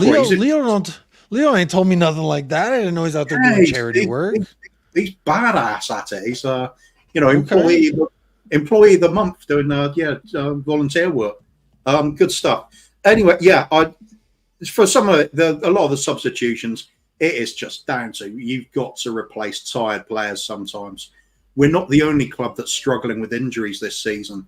I think there's a lot of truth in this. The stopping and starting with VAR we've been talking about and all the reasons for it. And clubs are struggling. And you will have to rely more and more on that squad size. The fact we've had we go up to 5 substitutes nowadays instead of what it used to be in the past, 2 and before that 1. And I even remember hearing about when the substitutes weren't even a thing. But that's going back a long time now. So the game's evolved. Players get tired out. You've just got to recycle what you got sometimes. And somebody running around with a sort of 3 out of 10 ability is better sometimes than a 10 out of 10 ability that can barely walk anymore. Horses for courses. You've got to freshen things up sometimes, change something that's happening. Sometimes it might not be something that's obvious, but you could just got to roll the dice sometimes. We have not got a big squad. We all know this. When it comes to quality and depth, we're struggling. So you're going to get game time for the likes of Hill, Skip, whoever it is. Whether you rate them or not, they will feature at some point because they just have to. We're in that situation. We are. And there's even rumors that we're going to be recalling Dane Scarlett in January from Ipswich because we're going to be missing so many players. And he ain't even getting games. Ipswich is second in the championship, and he's not even getting games. He's not even a part of that. That makes no sense, by the way. That makes absolutely no sense, by the way. Because for me, I just think he just needs another loan. I don't think he's ready at all, to be honest with you. He's not ready. He's not even ready for Ipswich. If you can't, we've seen how many players, Oliver Skip was in the team of the year in the championship, and he can't cut it at this level. If Dane Scarlett can not even barely get a game with Ipswich, he's nowhere near ready, in my opinion. But there's rumor Ipswich people have been talking about that we are in communication with them to recall Dane Scarlett because of this injury problem. And honestly, the problem I have with this at the moment. What's the discussions with Postecoglou? This is again proving my point about what is the conversations here. You know what I mean? Because like I said before, I'd rather have had Dorrington come on or Ashley Phillips come on than Dyer came on. Yeah, because it's a build season. Yeah, right. That's what I was told. This is a build season, so I'd rather have the youngsters come on and learn their trade with Tottenham Hotspur rather than do that. But at the moment, it looks like to me, Postecoglou doesn't rate those youngsters at the moment. The under 21s rated, the Manchester United, in 1992. Youngsters 1992, according to Johnny from Tottenham on Tour, by the way. Yeah. So like I said, I just think at the moment, right. If you're going to bring him back, you got to play him. Yeah, there's none of this saying, "Oh well, he's too young, you can't do it." But if you're not going to play him, you got to buy a player. You know what I mean? Because the fact is, and the player has to compete for his place. And if he does well, right, that's what you need. If he does well, he keeps his place.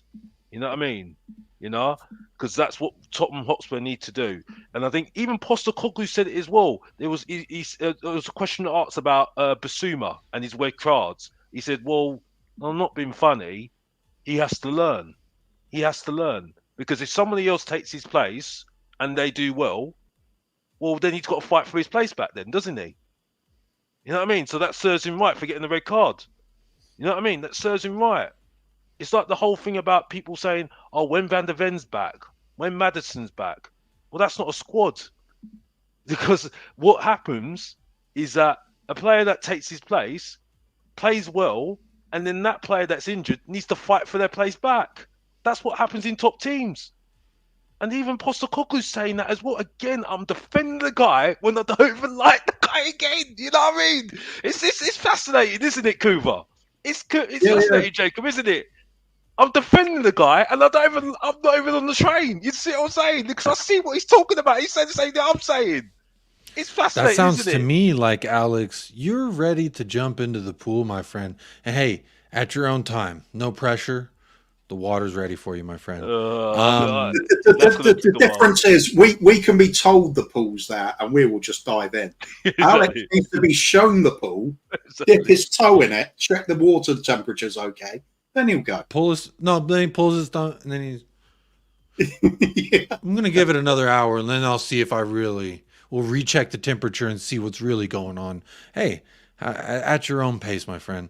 I agree with David Shear. 6 months into his job, and we're fourth, and we're competing. We're how many points away from Arsenal, who are 4 years, 700 million into their project, and rightfully so. They've 4 years. We're 4 points off. away as well. 4 points off. They're After us having a complete meltdown and crisis. Three managers last season. We had 3 managers last season. Conte, Stellini, and Mason. All right. This guy's been here 6 months. That's the discussion from earlier, though, isn't it? That Alex brought up. This could be the season where you just don't need to be that good to win the league. You just need to string a few games together at some point, and you could take it. It might be serendipitous timing, Kuva, when Madison, Van de Veen come back, Basuma's done being suspended, and then we look like the same 11. When we had our starting 11, we were top of the league with that starting 11. Yeah. I mean, if everyone's playing not like themselves, if City for some reason keeps stumbling, I hope they do, but they're getting De Bruyne and Holland and someone else. I think Doku's back, so they're getting their players back, and I expect them to start heating up their oven. But hey, you just never know. We've seen crazy things, right? I think Arsenal got the advantage though, unfortunately, because everyone's scoring. I think goals mean a lot in the Premier League right now. You know what I mean?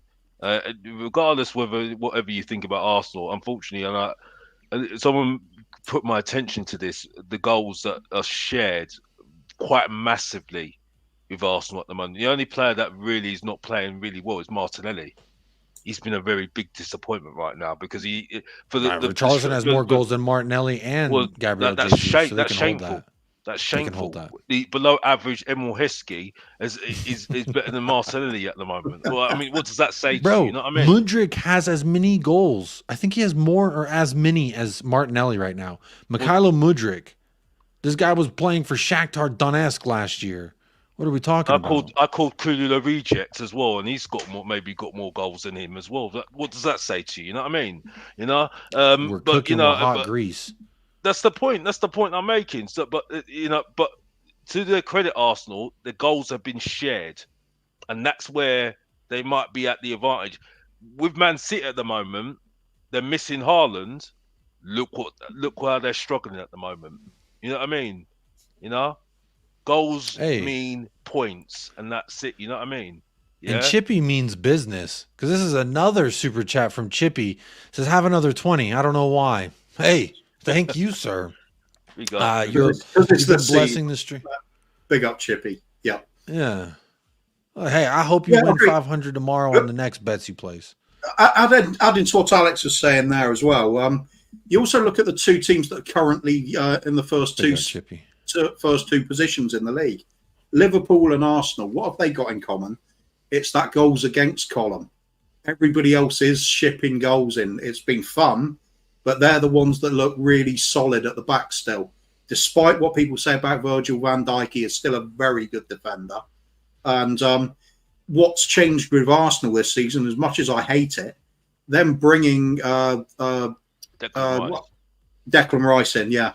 Spicy Højbjerg. It's Spicy Højbjerg on this channel. Fluid going forward all the time now, but they are seeing a lot of those games out where it's scrappy and he does make the difference. Yeah, you are right, but he is just a Spicy Højbjerg, Kuva.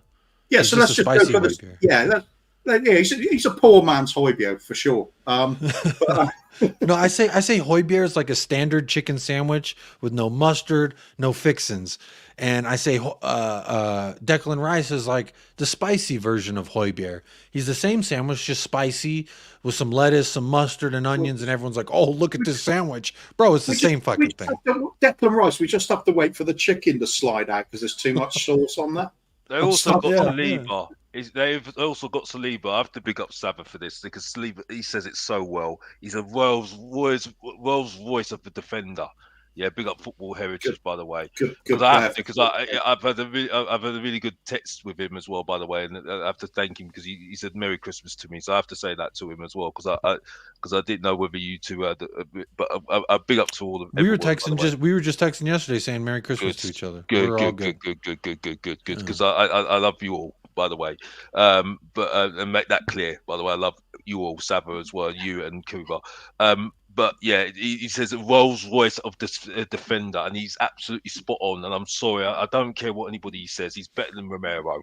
Yeah, and the reason why I say he's better than Romero, I think Romero, for me, he just doesn't cut it in the certain moments for me, and he makes mistakes. I think it's mistakes that get to me right now. When it comes to the crunch, he's not calm. You see what I'm saying? I think, and I again, he needs more time. But I've seen this guy for quite a while now, and I'm talking about the goalkeeper, Vicario. I think Vicario's a better leader than him. He's better than Song. I think he's a fantastic goalkeeper right now. Right? I've watched him. I've seen him at the stadium as well, and he's a leader. He has a go at the defense. I saw him against Everton. I was there in my seat. I had a great seat and I was watching him having a go at Emerson, having a go at some of the defenders. He's underrated. He was MVP. He was MVP last match. He won man of the match. He was definitely my man of the match. And by the way, I said it on my channel, Mr. Box Office TV, the good, the bad, and the bang average top 5. Debut. Yeah? Hold that. And there's going to be more of that. Yeah, I promised you that. I gave you that. Yeah, it's going to be more of that because unfortunately Reactive is being boring now. I've made it a little bit more fun and interactive, and that's it. So go and like and subscribe, and that's it, by the way. Yeah. So that's it. And if it's in the description of the video, by the way. 3 Spurs Boys, where you can find Kuva, and then Alex THFC193. You can find those in the description. If you want funny time, you know you're gonna get it with my boy Bobby K. Yeah, and my boy Kuva, the funniest guy on YouTube every single time, and that's it. Yeah, and if you don't know, get to know. Kuva, just laugh, just work it, bruv. Just work it, bruv. Yeah, just work it. Yeah, don't just believe it and work it, bruv. Yeah, don't say no, say yes and believe it, bruv. Like you believe with Ange, like you always do. You know what I mean? Use that energy for what you do on YouTube. You know what I mean? That's what you do. You know what I mean? That's speaking YouTube of for things being done on YouTube, David Shearer has gifted yet again another 5 memberships to United Spurs of America. So big up Phil P. Woo! Welcome to the family. Min Chi, Philly in NYC, Feared Alf. That's a fun name. And Bald Bean Counter. Welcome to the family. Dubs in the chat for Dave. Gifting out those memberships, making the family of United Spurs of America just that much bigger. And, of course, big up to everyone who has made a financial contribution. I will be shouting y'all out at the end of the show. It's actually kind of crazy. I have 18 starred messages, which is 18 different times people have blessed the chat today. So I do appreciate that very much. But look, this was a little bit of an entry, not a preview. I don't need to know formation scores. We'll do that tomorrow for the Brighton match. But real quick, let's talk a little bit about Brighton before we say goodbye. I want to know from y'all's perspective. Look, the last 3, they were winless. Lose, draw, lose is their last 3. Our last 3 is 3 straight green dubs. And you know how much I love my green dubs. Kuva, do you think this could be the best time to play Brighton or the worst time where they're looking to get a result in their 4th match after none? Taking off the rose-tinted glasses for just a moment, I would say it's a difficult time for both clubs to play each other. Brighton are not in the best of form. They're missing a few players. We're still missing a few of our key players. It comes down to who defends the better, I think. Brighton are a fantastic football inside, but sometimes they lose their way. Sometimes they do get beaten heavily. If it's one of those type of performances they put in, no reason at all why you can't just come away with the points. But we also know they can turn on the style and they can dominate a team. If that sort of Brighton turns up, we've got a difficult game ahead. I'm not even going to call this one. I have no idea on a scoreline here. I'm going to go for 3-3 because it's going to be exciting that way. Of course we're going to win it. 5-3. There we go. Come on. I was like, we could get another goal in there, can't we, Kuva? Big up David Shear donating because, says Jacob, it's because you're quality, positive vibes, Cobber. Thank you so much, David Shear. Appreciate that. Oh, big up Chippy with another 50-pounder. Says, please send this one to Ash, Colin, Adu, Jose, and Josh at Talking Ball. It's for them. Big up. Yeah, I will send that over to Colin, who runs Talking Ball. I'm going to text him right now. And Big up Chippy, really generous. Yeah, big up Chippy, man. Yeah, really same generous. with David Shear as well, who've been supporting the channels really well. There. Yep. Chippy, I just texted Colin, let him know that you super chatted for him. So I will link up with him and I'll get that sorted, Chippy. But big ups, man. Thank you so much for supporting this channel and Talking Ball. Do make sure you're subscribed to Colin with Talking Ball. Jose, Ash, he's got a lot of things moving and grooving over there. See Adrian Schroka over there all the time. Look, their family's getting big. He's a part of this family. So big up Chippy or Napoli. Being very generous to all these Spurs content creators. I appreciate that. And hey, big up Chippy, because at first, when Alex was talking, I saw you were saying you didn't want to hear it, you're out of here, and then now you're still here and you're still donating. So at least, yeah, again, these shows, I have my opinions, people have their opinions, and it's okay that we all throw them into a bowl and just start pulling out and seeing what we can come up with. So you know what, big up Chippy, appreciate you being so generous tonight. Hope you had a great holiday far. We always manage to talk ourselves into a win, though, don't we, Jacob? Yeah, we do. You said 3-3, which is probably a likely outcome, but I'm not having it. I'm going. I'm liking the 5-3 more because I just looked at your face and I thought the man's disappointed.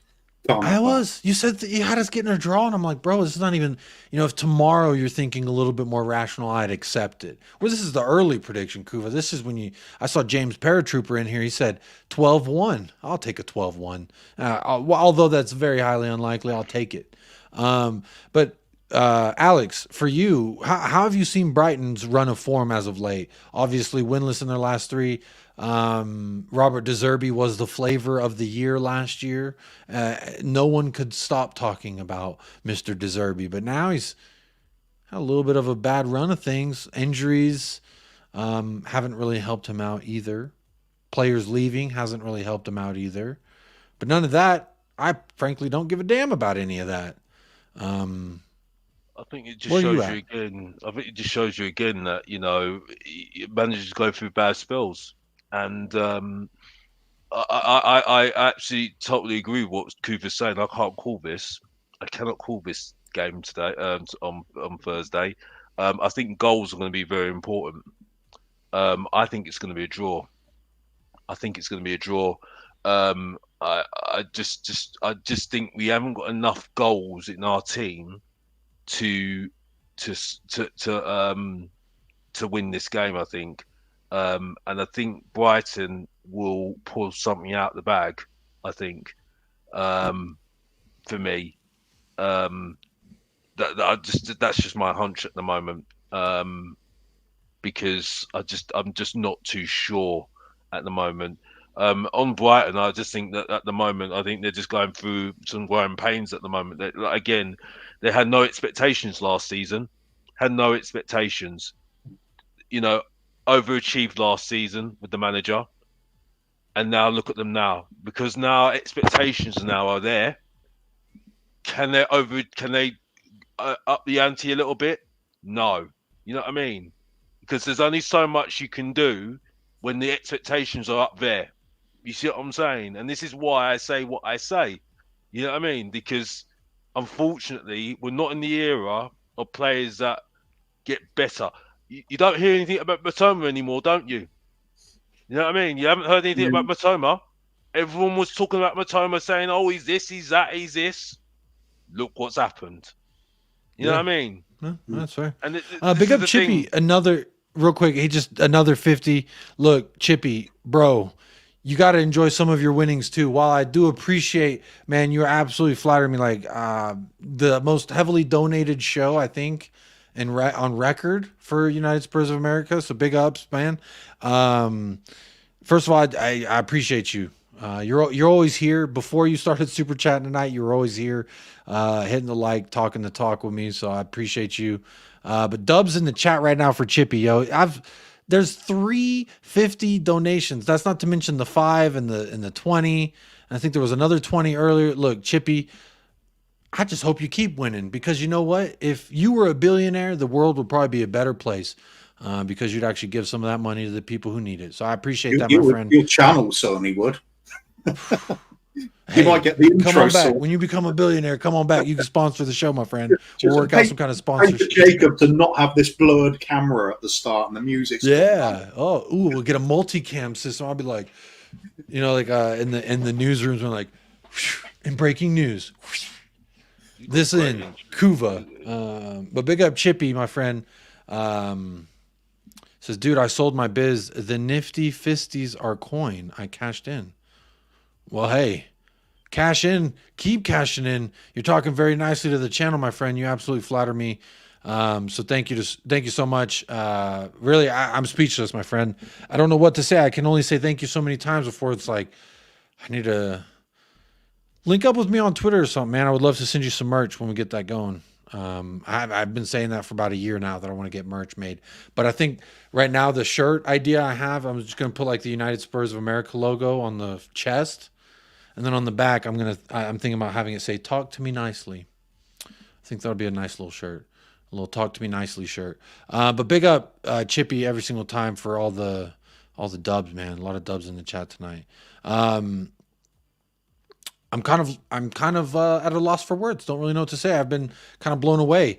But for me, in regards to answer my own question, I think Brighton. I hate the fucking Seagulls. I fucking hate Seagulls. I hope we take them little bats. Again, I love all animals. Shout out PETA. Don't try and come at me, PETA. Which is like, they're the animal advocates here in America. And they're like pretty crazy. But if you ever see a seagull on the West Coast, just grab that fucker and throw him into the ocean. He belongs as fish food, because seagulls are the rats of the air. They are the thieves of the West Coast. I would not trust a seagull with my life, let alone a sandwich. So when it comes to seagulls, I hope we stomp on their little necks and we just take the life out of them. Roberto De Zerbi, they said all these things last season about Roberto De Zerbi. And you know what? I ain't hearing them saying nothing lately. I ain't hearing them say nothing. Like some of their losses, Brighton specifically, some of their losses have been absolutely abysmal. Crystal Palace 1-1. Crystal Palace is not good. Yeah, Crystal Palace are in trouble. Crystal Palace are in trouble this season. I think they made a massive mistake of sacking Patrick Vieira last season. I've got to be honest. I just think it's nothing against I have all respect for Roy Hodgson, but I think they've just gone backwards, unfortunately. Yeah, they're playing to stay up rather than progress now, aren't they? They're not progressing at all. And Roy Hodgson's already like, yeah, I'm done after this year. You can't fucking, I'm so done after this year. And I think when everyone knows that this guy's done, there's really no goal. What is Crystal Palace's goal? To finish fucking 10th? Like, I don't know what they're like. They just seem like they're running in place. But big up Min Chi says, are seagulls worse than pigeons? In my opinion, they are. I've had bad experiences with seagulls. I fucking hate seagulls.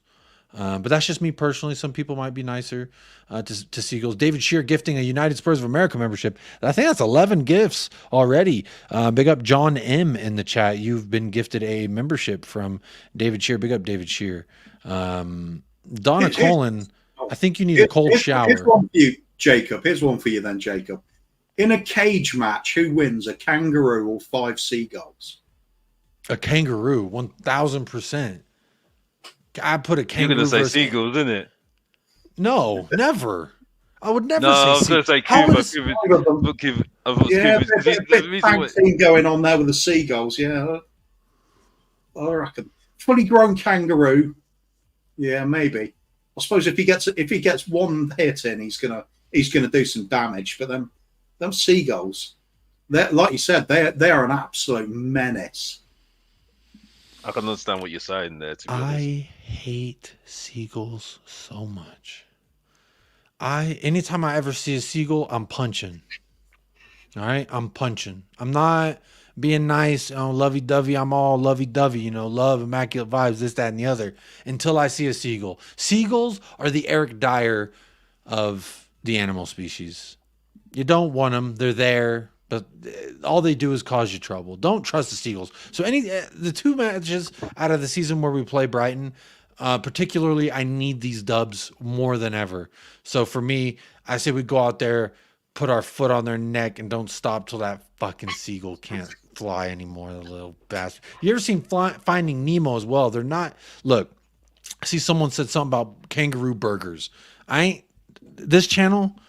We love kangaroos. They are our friends, not our food. Okay? So none of this kangaroo burger, I ain't having it. I ain't having it. I'm not going to listen to it. But these fucking seagulls, I know it ain't necessarily Brighton, but I see their logo, and it's the same logo as Hollister. Have you ever heard of Hollister? Anyone heard of Hollister? Is that not in the UK? So Hollister it's a clothing brand. Oh. It's a clothing brand. And here's their logo. Here, let me just show you guys. Does that look like a look at that logo? Hollister with the seagull. Yeah, does that look to you a little bit like, oh, I don't know, just a reverse image of that fucking seagull? So every time I see them, my wife is always like, oh, are y'all playing Hollister this weekend? That's horrible. Oh, are you playing Hollister? That's horrible. That's horrible. I didn't like those. I didn't like that style, to be honest with you. I've got to be honest. The Hollister style? With the pop collars and the cut-up jeans? I'm just saying. That's not for me. Oh, it is in the UK. Yeah, seagulls are some thieves, bro. I don't like them. Big up Talking Beer. Smash the like, y'all. Just a random bit of random bit of trivia. I hear Hollister, and I'm think of the old 80s, 90s British sci-fi comedy Red Dwarf. He was the captain of the Red Dwarf mining ship, Captain Hollister. That's just a random bit of trivia that nobody cares about unless they're my age. Are you going back on your movies now, Coover? Hey, always on movies. Yeah, always movies. Yeah. I should caught up on movies today, but I didn't do that, unfortunately. Look, long story short, fuck the seagulls. I hate them. Anyone who was here, I had about a 15-minute anecdotal rant about why I hate seagulls. The real quick elevator pitch: stole my sandwich when I was in California, having a very bad day, very bad couple weeks. Just wanted a sandwich and the waves. And guess what I got? Waves and my sandwich stolen. By who? A fucking seagull. And what happened when I was trying to, so I'm sitting there, the waves, I'm going to just tell the story real quick. The waves are flushing. I'm sitting there. I got my sandwich, an Italian meat sandwich. And I'm like, I can't wait. I got my Dr. Pepper right here. And I'm just sitting there on this big ass rock watching the waves. Such a melodic thing to do, just enjoying myself. I'm about to have this sandwich. I've taken one bite and I'm like, this sandwich is so good. Just there it goes. And in my reaction to getting fucking ambushed by this seagull, I knocked over my Dr. Pepper and it spilled there. So not only did I lose my sandwich, I lost my Dr. Pepper and my sense of hope that day. So fuck seagulls. Tottenham, I need these 3 points versus the seagulls. I don't know what a better way to say it. So what sandwich was it, by the way? It was an Italian meat, some local sub not Subway, but it was by was it not Montenegro Beach? It was somewhere in Southern California, one of those piers. God, I can't even think of the name of the pier, but there's this sandwich shop right next to you. You can get a meatball sub. I got the Italian meat sub. It's this Italian dude has subs on. Look, I wasn't hungry after that. Fuck those seagulls. They took everything. It took everything from me. My dignity, my pride, and my hope. That day it was gone.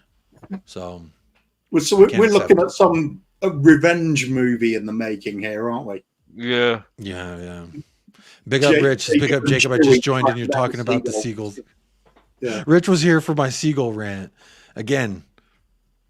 You should clip that. You should clip that, Jacob. And think about the sandwich as well. I think my story was more illustrative the first time around. Yeah, it was a gooner seagull, man. I don't fuck with these seagulls, bro. I'm telling you. Jacob taught you the lesson of fast food on the go. Or just you know, I guess prison yard rules. Watch my shoulder. I didn't know I needed to keep an eye in the sky for potential predators swooping in for my fucking sandwich. Bastards. So What again, about doing Tottenham news? You say Jacob and his seagulls look, versus his the rude boy. cockerels. I'm not the only one. I'm not the only one. The rude boy sound says, Jacob, my wife and I were attacked by some seagulls for our thrasher fries. Look, these seagulls, they're not fucking friendly. You think because you put them on a logo, it's some, oh, look, this is a non-auspicious bird. No, seagulls are bastards. Don't trust a seagull. I would sooner trust a pigeon. A pigeon from New York, nonetheless. Those are nasty, and they're big. They're big pigeons in New York. They're fat. So yeah, man. Sorry to hear that you and your wife got attacked. Bro, that's what I'm saying. I don't fuck with seagulls. I'll punch them. I'll punch a seagull. Every time I see them and manta rays. Okay, so there are two animals I don't like. But manta rays is strictly because of my boy Steve Irwin, gone too soon, R.I.P. the crocodile hunter. Fuck manta rays for that. I know he would say, oh, Jacob, you can't say that, mate. Don't say that about the manta rays. Pet the, you know, fuck manta rays. All right, that's for my boy Stevie. Yeah. And secondly, it's fuck seagulls, and that's on a personal jive because I don't like them. So there's a little bit of a. I feel that way about chihuahuas. God, why? Oh God, those snarling little rat dogs that try and bite and yap at you constantly. I think the only thing they're good for is a bit of football practice. See if you can launch one into the trees. Can't help it. I just hate them. My mom had 3 small dogs. We love all animals, by the way. We love all animals. Shout out Peter. We just love all animals on Jacob America, South America. We all love animals. We all love animals. Some animals we love to see flying through the air. Not seagulls, but definitely chihuahuas. I cannot attest. My wife hates. I used to have a chihuahua when I met my wife when we were dating, and it was not a very friendly dog to my wife. Bitter because the dog lost a tooth, and my wife was like trying to check on the dog to make sure it was okay because I was at work. I was like, "What's wrong with your tooth?" I'm bitter, shitted, and then ran away. And she doesn't. She agrees with you. She doesn't like chihuahuas either. Big up David Shear says, "Help Jacob, Donna on the loose, man down, man down." Donna has been extra thirsty in the chat today, talking about hot showers with you, talking about oh gosh, I don't know what to say on this, man. No, this Donna Cullen, she's just infamous. Oh my gosh, she's just infamous, isn't she? Bloody she hell. cannot be stopped. Every channel she's on, she's after him. She's on your ass. And maybe Merry Christmas, by the way. Merry Christmas. You know what? If this was the real Donna Cullen, I'd actually have a bit more respect for him. Just imagine this sort of person being on the board at Spurs. Oh gosh! Big up David Shear. Donna, be nice. Help be nice. I think David Shear's married. But there you are. Shout out animals, but man, fuck seagulls is what I did say that. Shout out animals, shout out PETA, shout out all the shelters for abused animals. But you know where they don't make shelters for? Abused seagulls, because no one can abuse seagulls because they're fucking assholes. All right. Look, again, these are very testy times for me. When we play Brighton, it resurfaces a lot of bad feelings and emotions. Jacob, manta rays are good. A stingray took Steve Irwin. Oh wait, okay. So whichever one took Steve Irwin, fuck that one. When I see them, any of them, I mean, technically, you're right. He would not like me feeling this way, but I do confuse the two. Whichever one killed Steve Irwin is the one I want to punch. I hate Stingray. And it's a puppet series as well. So I'd want to punch all of those puppets as well. Oh, because manta rays don't have barbs. There we go. Joe Phillips, seagulls are a menace on the coast. There's an outside restaurant in my town where food's raided off plates while it's being delivered to the table. See, that's what I mean. They're fucking ungovernable, the bastards. They cannot be governed. You cannot keep them away. No amount of barbed wire, high frequency pitch noises. It doesn't matter what you do, okay? Seagulls are relentless. But again, fuck them. Over 200 stings Steve Irwin had. You tell me he got shanked 200 times by that one manta ray, and someone in here, or stingray, excuse me, not manta ray, stingray. Man, R.I.P. Steve, bro. Gone too soon. I have don't to like say him. this, Jacob. Though I have to say this though. I think Hassam's just hilarious. Not that I know that much about him because, like I said before, Hassam just he hasn't come to my door yet. You know what I mean? If you don't know Mr. Box Office, I'm not that bothered about you. Unfortunately, he hasn't really paid attention to Mr. Box Office. Hassam, Mo, not bothered about him because he ignored Mr. Box Office one time and he knows why I'm saying that, by the way. Yeah. And others as well that you've been on other shows as well. Staffy, I have huge respect for. Huge respect for. And when I say with huge respect for, the reason why is, yeah, I've had battles with him. I've had a fallout with him. But when you have fallouts with people, it comes a beautiful thing. You start to learn about the football guy. And he's a football man. He knows his football. He absolutely knows his football. By the way, big up. I love the fact that you had Staffy and Asthmatic on the same stream. I loved it. Absolutely loved it. One football guy with another football guy. Yeah. Because Asthmatic, he knows I love him. Yeah. Personally, and as a football YouTuber as well. Yeah. And Staffy, he knows his football. And he's a guy that gets criticized for his views on Ten Hag. Yeah. I know what he's like because he sticks by his views as well. Yeah. Right. So I just Big have up to say Staffy. that right now. I've actually, when this show's done, I'm redirecting on over to Staffy. So if you want to find out who Alex is talking about, you can just hang tight and we'll send you that way shortly. As you can tell, the show is coming closer and closer to an end as we are diving into more and more my feelings about seagulls. But the redirect needs to be hashtag Jacob hates seagulls, doesn't it? Yeah, whenever you get on over to Staffy TV, say fuck seagulls in the chat. And I don't care if he knows what you're talking about or not, because fuck seagulls. We need to spread the good word. Adrian says, Jacob, mate, do they actually have seagulls in Texas? No, but every time I'm in the West Coast, you guarantee I'm punching a couple seagulls. You guarantee I'm doing the whole, look at this sandwich, motherfucker. Yeah. You thought I'm playing with these seagulls. Look, I have a sandwich. Who wants it? Oh, bam! In the grab him by the Anyway, look, I'm not going to delve too much further into how I'm going to treat these seagulls next time I see them. But it is on site. I don't fuck with seagulls. I've got to say, California is the first place where I learned to eat prison style because of seagulls. You know, hunched over your food and yeah. Yeah, hey, elbows up, side to side. You know what I'm talking about? Yeah, that's how you gotta eat. But anyway, emus. That is crazy. Yeah, emus are crazy. They're big ass. But I think emus can tear they can crush a human skull with their fucking feet. Crazy. I wouldn't fuck with big birds. Surely got to be an ostrich. They're more powerful than emus, I think. Yeah, it might be. Might be an ostrich. Ostrich or emu. It's one of them. I don't trust either one because a bird the size of me, hell no. I don't even trust Big Bird from Sesame Street. Fuck him. I ain't never seen no big yellow bird. I don't trust him. You can't say that. That's like children's dream. That's a child's dream. You're absolutely criticizing there. You're criticizing children's dreams there, like in the 90s. No, I'm with Jacob. That's another creepy one I'd launch into the trees. You can't say that's a child's dream in the 90s. Like that's children's, 90s babies' dreams in the night. Well, no, I'll say that again. That sounds a bit wrong, actually. Sorry about that. Yeah, but that was my. Well, I used to watch Sesame Street. Well, Alex used to watch Sesame Street when he was young. Let's just say that. You know what I mean? He keeps on going on about to me. I don't know why.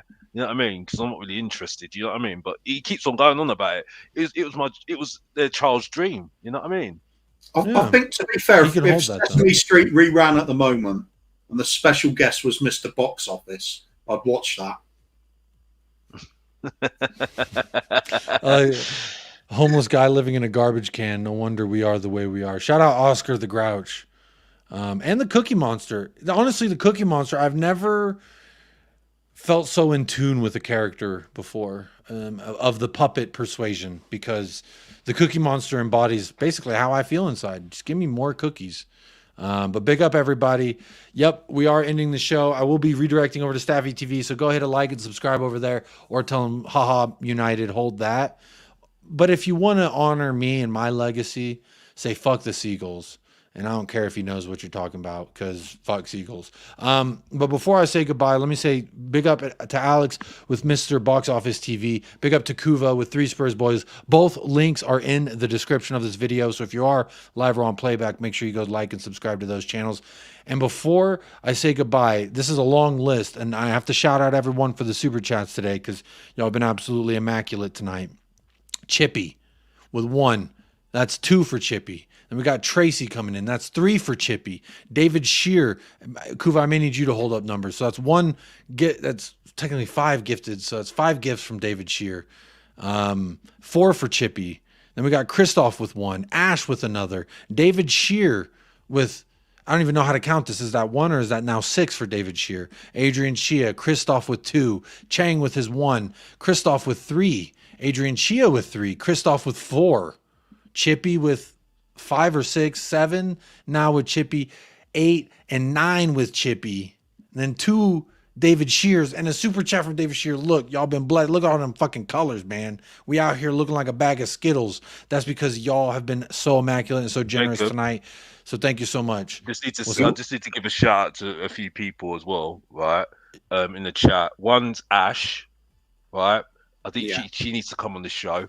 She needs to come on the show. Yeah, big up Ash B. All day, every I've been telling her, DM me, let me get you on the show. She follows me on Twitter now. Ash, DM, let's get one set up. Also, even though she hasn't agreed with me before, right, but she's been very supportive, and I have to acknowledge this, right, and respect to her as well. Ren, another one as well. Yeah, hey, yeah, big up Ren. Yeah, big supporter for the channels as well, especially Brian.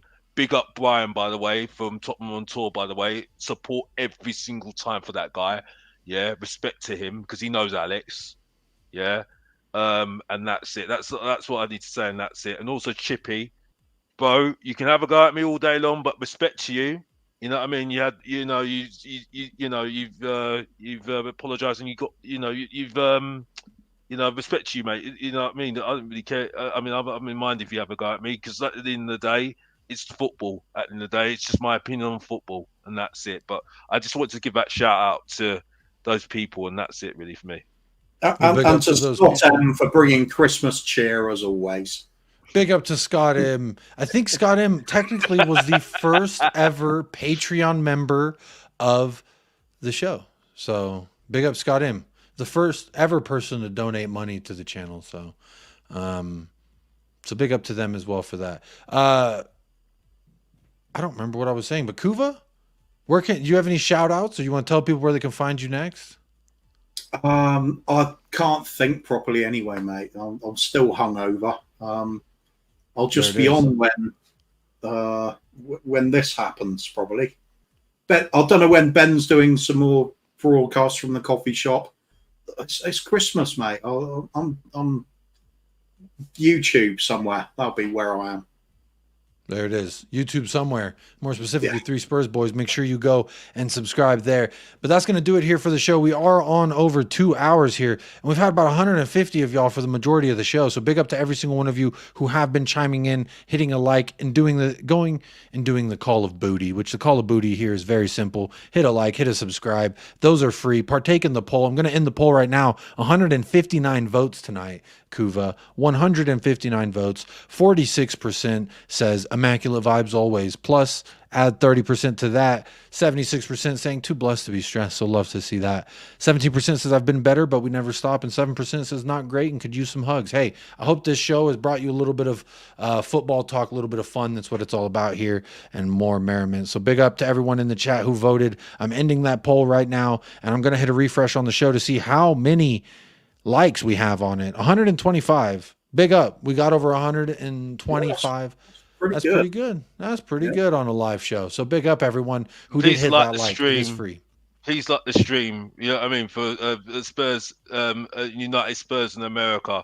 For Jacob, yeah, Jacob, who gives you immaculate vibes every single night for you guys, and that's it. You know what I mean? He obviously gets to the respects everyone in the fan base, and that's it. And he does it every single night for you, and that's it. So if you can like and subscribe to him, and that's it, yeah, because it's not easy to do what he's doing, and that's it, yeah, and get to know that as well. And then the Professor of Truth and Entertainment acknowledges him, the main event, the Professor of Truth and Entertainment, the Mr. Box Office, and then you need to get to know and got to know him already, and that's it, and that's it. And like I said, Spurs' nightmare, and Jacob and Kuva's guilty pleasure, and that's it. And that's all I need to say. There And it that's is. it. Back to you, Jacob. I'm done. Big up, Alex. Appreciate you always being here, my friend. You know you're always welcome here. Kuva, as always, what a fucking great show. And again, hopefully I don't stumble the next intro and you join anyway. That's what I'm hoping for. That's my target goal for the next show, Kuva. I like it. We had the underwater intro and talked about stingrays and manta rays. So yeah, it's themed. Fuck stingrays. Manta rays are cool. Seagulls can catch these hands every single time. But look, that's going to do it for the show, y'all. I do appreciate it. Again, if you haven't hit a like or subscribe, please do on the way out. If not, hang tight. I will send you on over to Staffy TV if you want a little bit more content. I do a weekly show over there called American Waffle, where we just go out there and I just talk shit to them and I just call them fucking frauds, and a lot of fun. Basically, I treat them as they are live virtual seagulls, and all my words are the only way I can harm them. So a lot of fun over there. And if not, just go in the chat and say, fuck seagulls, and then hit a like and dip out and go do your own thing. But until then, look, fantastic show, y'all. Had such a fun time. My wife's probably like, you said you weren't going to do more than 2 hours, but yet here we are, 2 hours and 18 minutes into a show. I did do more than 2 hours, honey. I'm sorry. But we move. But big up everyone in the chat again. Shout out to Chippy and everyone spreading all those loves and super chats, and David Shear for the donations, and everyone. I know I'm missing a bunch, but look, y'all, I do appreciate that. Just a harmless potato in here. Member for a month, hitting a thumbs up. Big up, just a harmless potato. So big up. And have a great rest of your evening. Make sure you go on over to Staffy TV. Say he's a fraud and fuck the seagulls. But until next time, folks, as always, y'all know the vibes. Stay blessed. Stay fresh. Up the lads. And come on, you Spurs.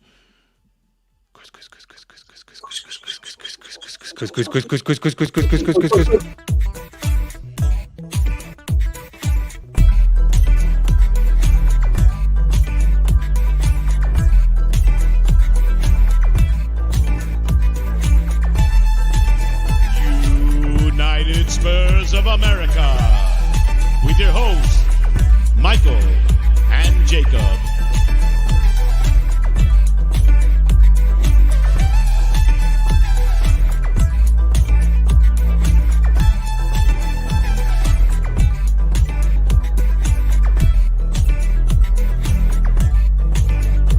Stop playing with my fucking name.